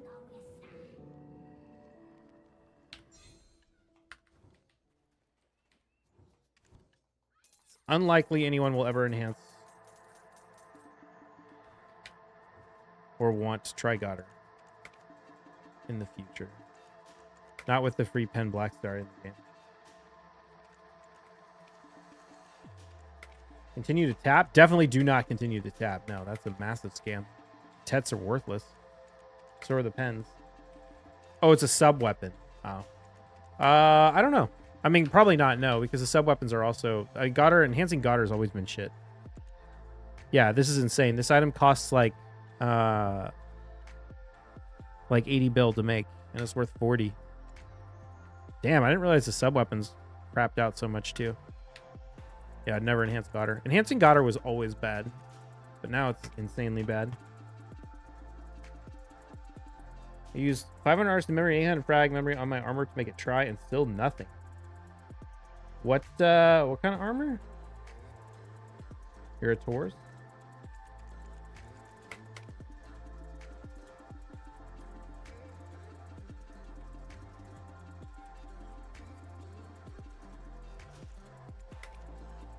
Fallen God?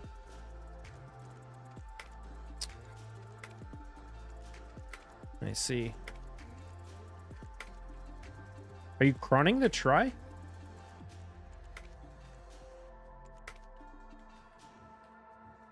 And Fallen God easy? That's right.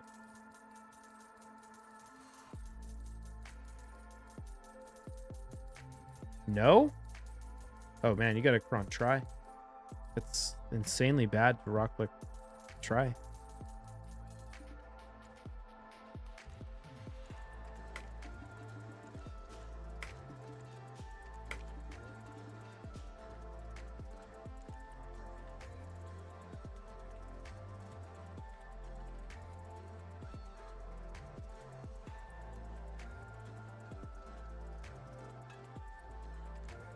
Don't have any crons? I mean, the vendor will sell you crons.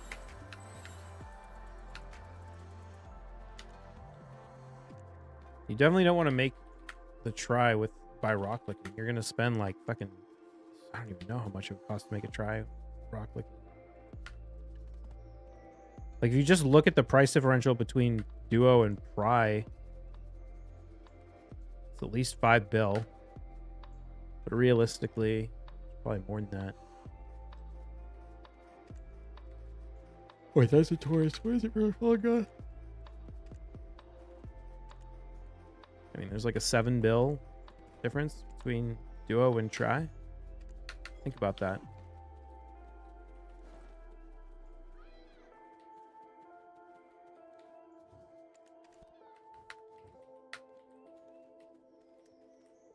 Not rich to buy crons?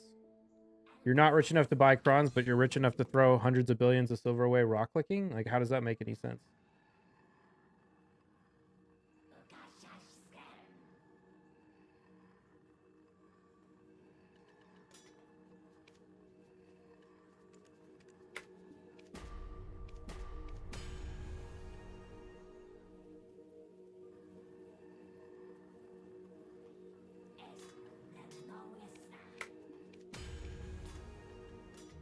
Save them?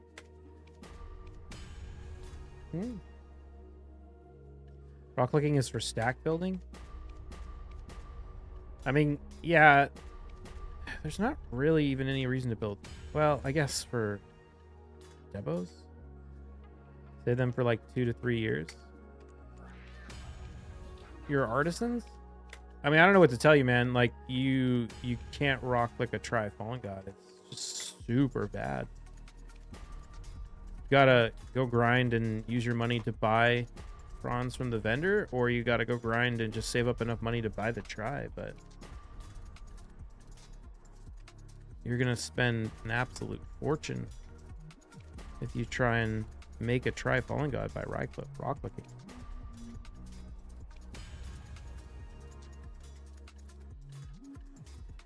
Man, just when I thought we were getting enough Try Reblast.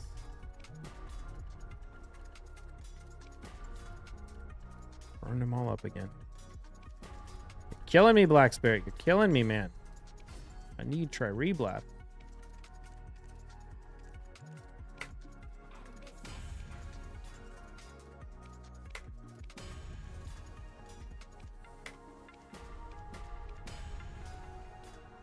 Raw tap 2 to 3, Try Fallen, but I was trying to quit the game and led my armors. One went, one failed. I think it's worth. I mean, at the end of the day, it's just math, right?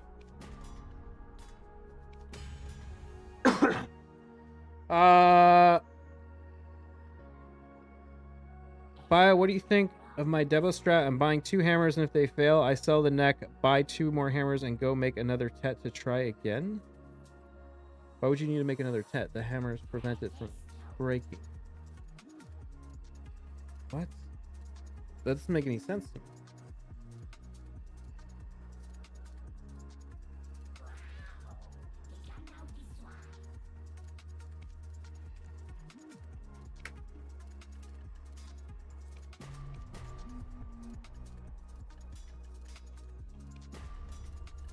Cycle? Sell the tet to get the next 2 hammers?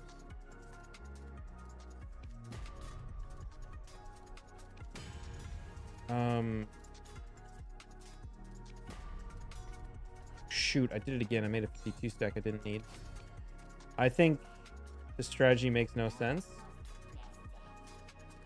Unless you're literally just if you're planning, if you just like you're combining 2 unrelated things. Like, either it's worth it to go out and grind and make tet debos and sell them, in which case do that to get money, or it's not. But like this whole idea of like buy 2 hammers and then sell and buy 2, like, all that's nonsense. It's just adding fluff on top of it.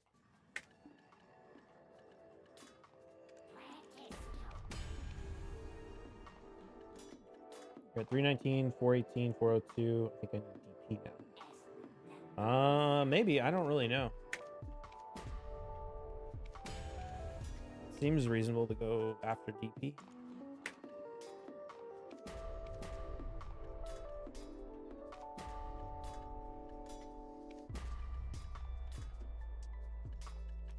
Better to keep the tet and just grind out another 27 bill for another hammer, or should I be chronic?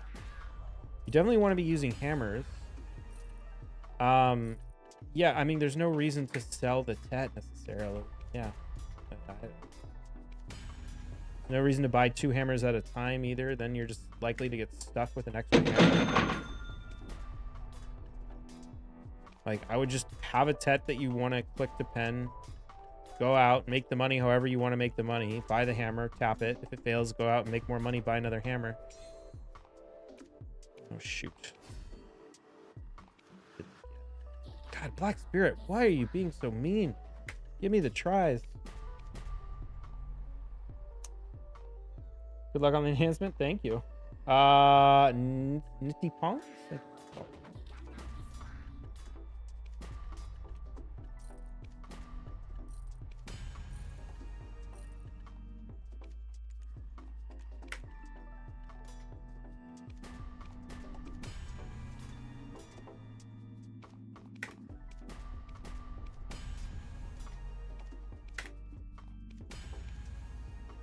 Any pen taps tonight? Me? No, I haven't made a pen in so long.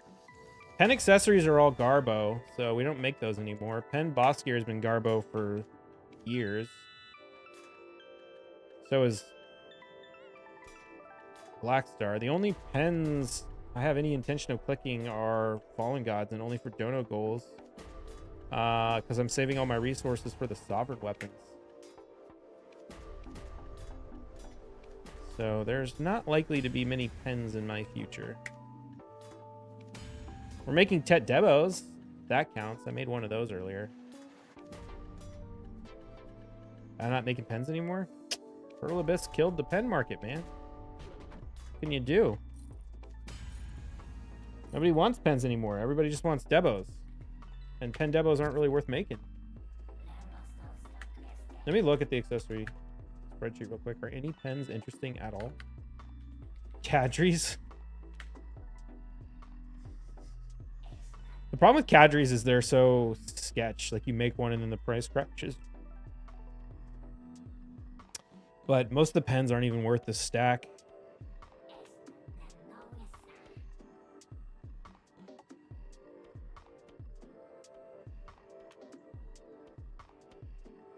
Cadre is literally the best pen at the moment. That's so funny. But it's not good either. It's just better than everything else. It's just Garbo.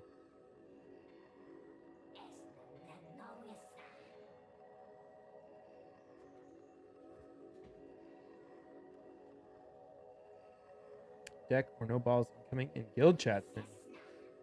Kind of lucky with Tet Debos for money, which is why I've just been selling them. Get hammers, tap for pen. I mean, there's nothing wrong with doing Tet Debos if that's what you want to do. You just don't need to do this whole, like, buy 2 hammers, tap it twice, sell the Tet. Like, just go make Tet Debos and get money and buy hammers and tap your pen if that's what you want to do.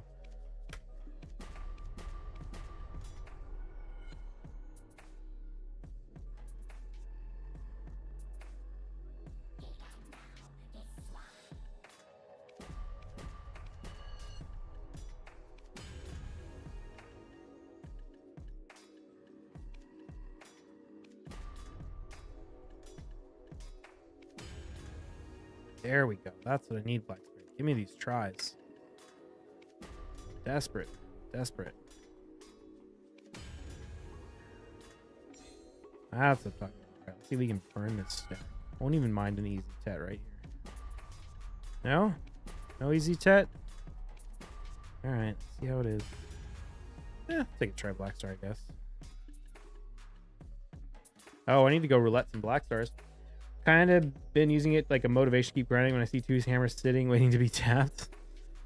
Okay, well, I mean, there's nothing like the only like inefficiency in that strategy, if you were gonna make Tets and sell them anyway, the only inefficiency in that strategy is just buying hammers 2 at a time, because if you get it on the first one, now you have an extra hammer you don't need. Other than that, there's nothing inherently wrong with it.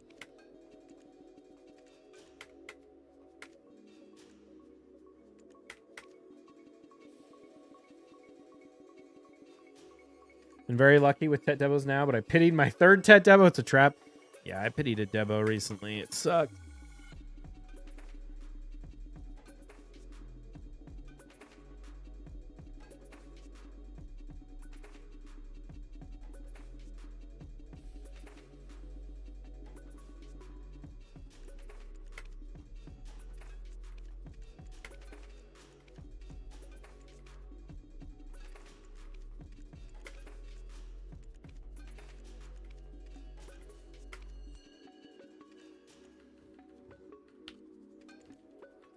Is Dekia Ash still considered like the hardest grind spot in the game?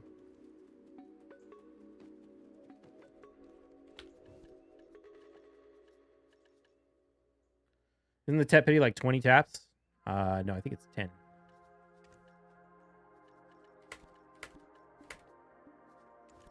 Might actually have to make some Flawless Magical Blackstone soon.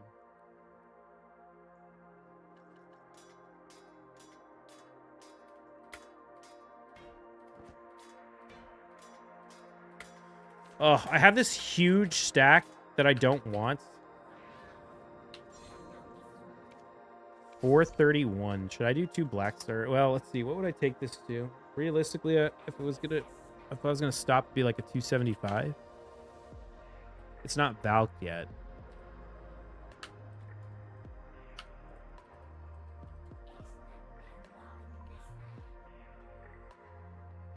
Screw it. Let's just click it.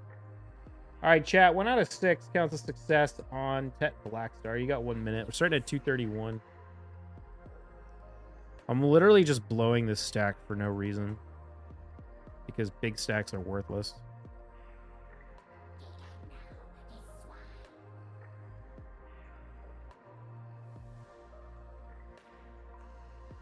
Oh, should I pop a giant energy pack and start farming a ton of dungeon diver points? I think I should.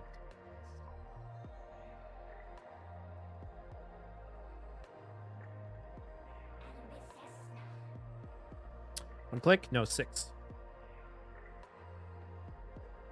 20 seconds. Pray for a fail. I don't even know if I want it to fail, to be honest. I don't even know if I want the big stack. I have nothing to do with these massive stacks. Like, all the big accessories are shit.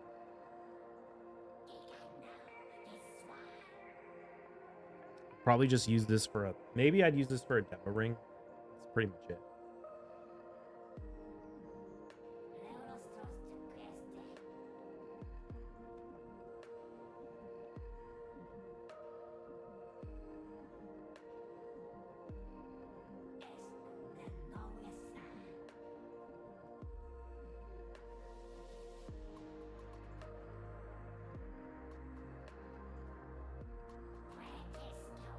No voter. If you win, take good care of my 25k points. All right. 86% in favor of success. Here we go. Gotta fail 5 times.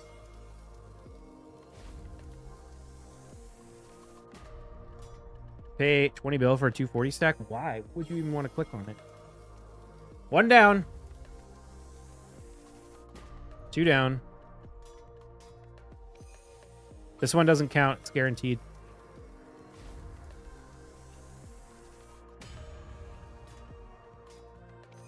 Number 3.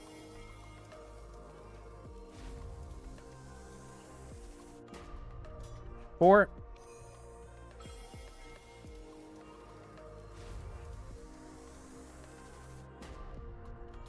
5.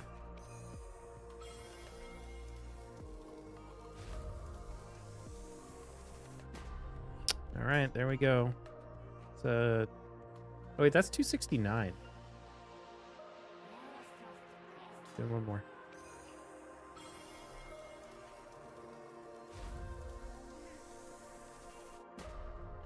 Jesus. All right. Pitied that Debo. Or that, not Debo, that Black Star. It's crazy.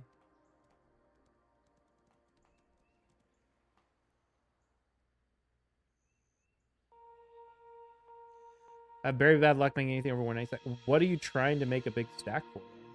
Like, nothing's even worth enhancing. Fails, you win.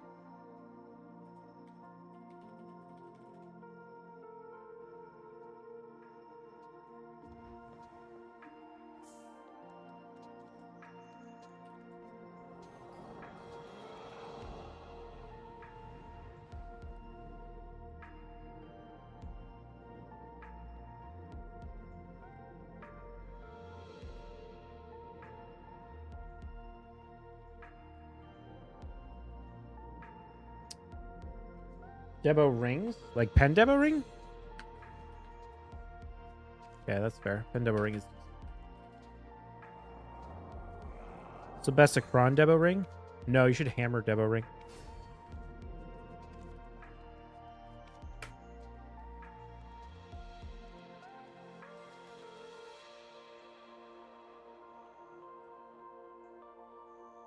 Want to making it for a pen black star like over a year? Oh my god, dude, you want to make a pen black star? You're gonna spend 200 bill to make an item you can make for 70. You really want to make your own pen black star that bad?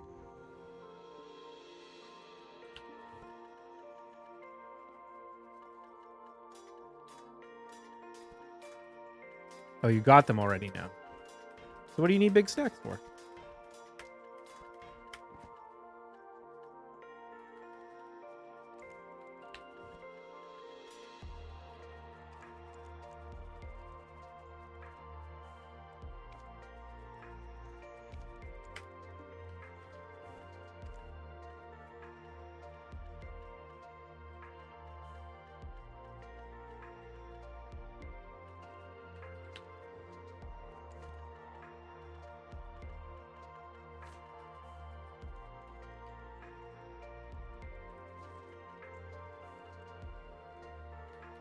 I'm gonna repair that, but I'm not even gonna sell it. At least 5 more 280 stacks for Debarekas. Oh, now you need them for Debos. Got it. All right, I'll accept it. Debo is like the only thing you can justify enhancing. So, for being honest, even Debo is not that good anymore.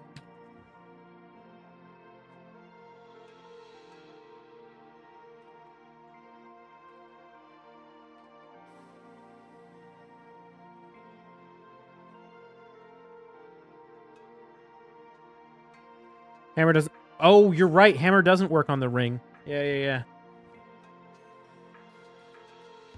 I keep forgetting that.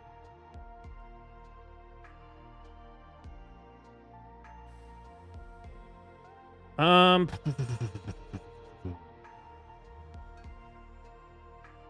could run... we'll wait for classic.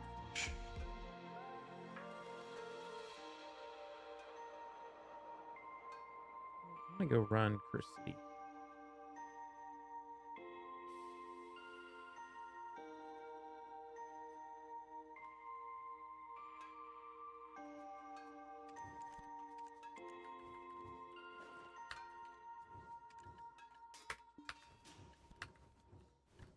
Ah.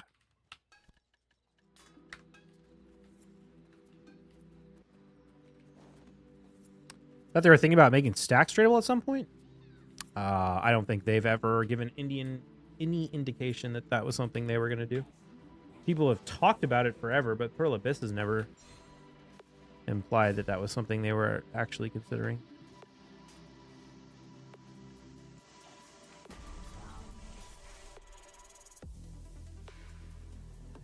I feel like Kron's might be best still, but man, if it downgrades, it's a shit show. I mean, what do you mean? What is your alternative? Rock clicking it? Like, you're not going to rock like a Pen Debo.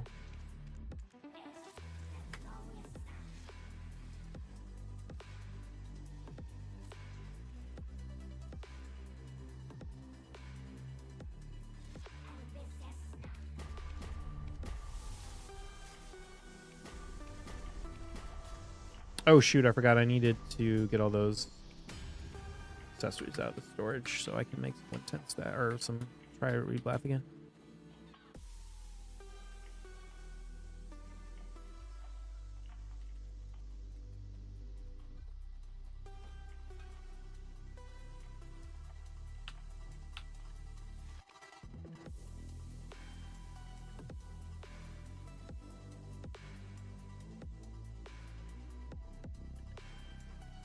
Downgrade rates on Devils are secretly 80%.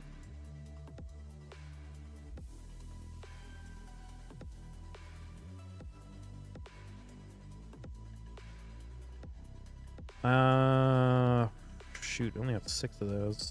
I have 18 of these.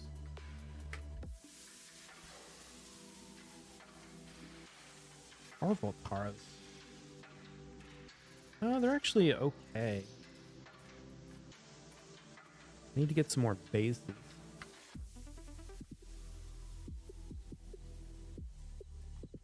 Bases went up to like 18 mil or something for a minute, and the Voltars really started to suck. But now that they're lower, it's okay. Cheaper to buy a Tet Debo or enhance one? That's... it depends. It depends on how much you're paying for crons, basically. Are you getting vendor crons or custom crons? I think even... I'm not sure with vendor crons if it's better to buy or make.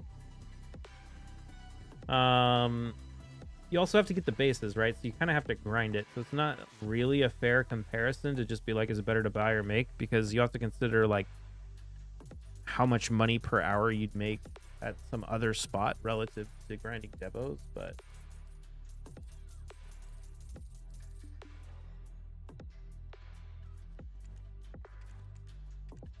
if you have costume crons and you value the bases around the market value of the bases, then it's definitely worth making Tets. But the less true any of those statements become, the more nuance there is.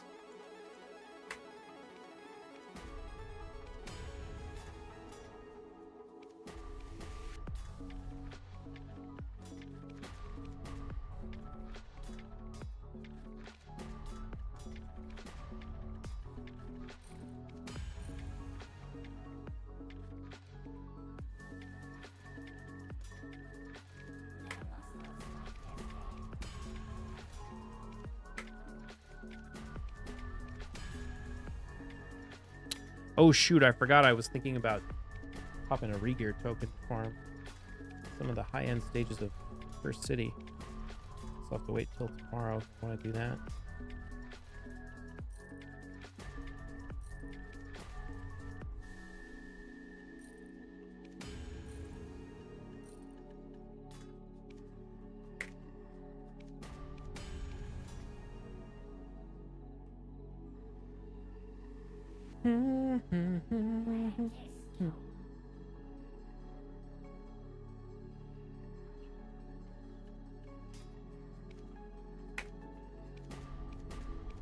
Started my Devo journey, spent 10 bill already on enhancing and just got a duo. If enhancing is not that good, I guess I'll sell the base rings and buy Tet.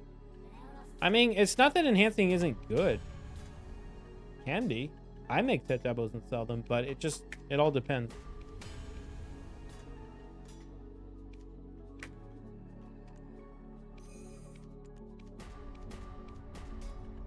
It's definitely not like it was when the Tets were like 100 bill. When it was very clear that making them was really good.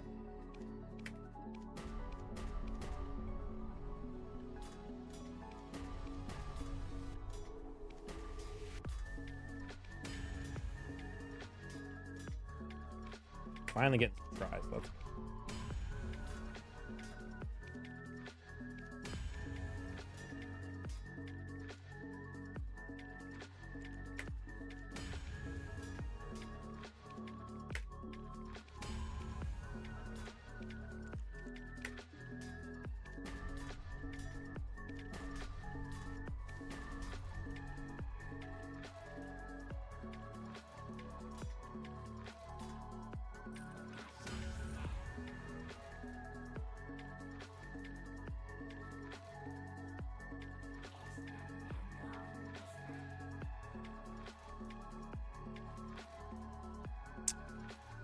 All right, chat.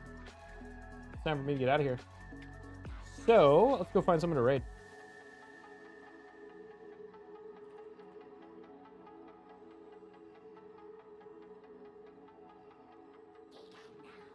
Who is online? Did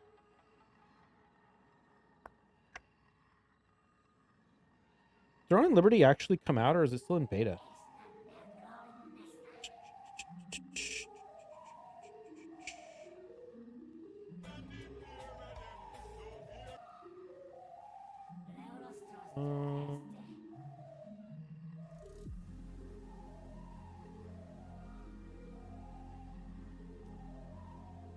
Why don't we go raid Silas? What's he up to today? Node War and AOS? Cool. All right, if you guys don't know, it's an open beta. Oh, okay. Cool. You guys don't know Silas? He's a chill dude, plays Sork, OG BDO streamer. Go say hi to him. Today is Thursday. I'll probably be back online tomorrow. So, Discord, YouTube, Raid Shadow Legends YouTube. Links are all in chat. Follow the stream. And that's it. See y'all later.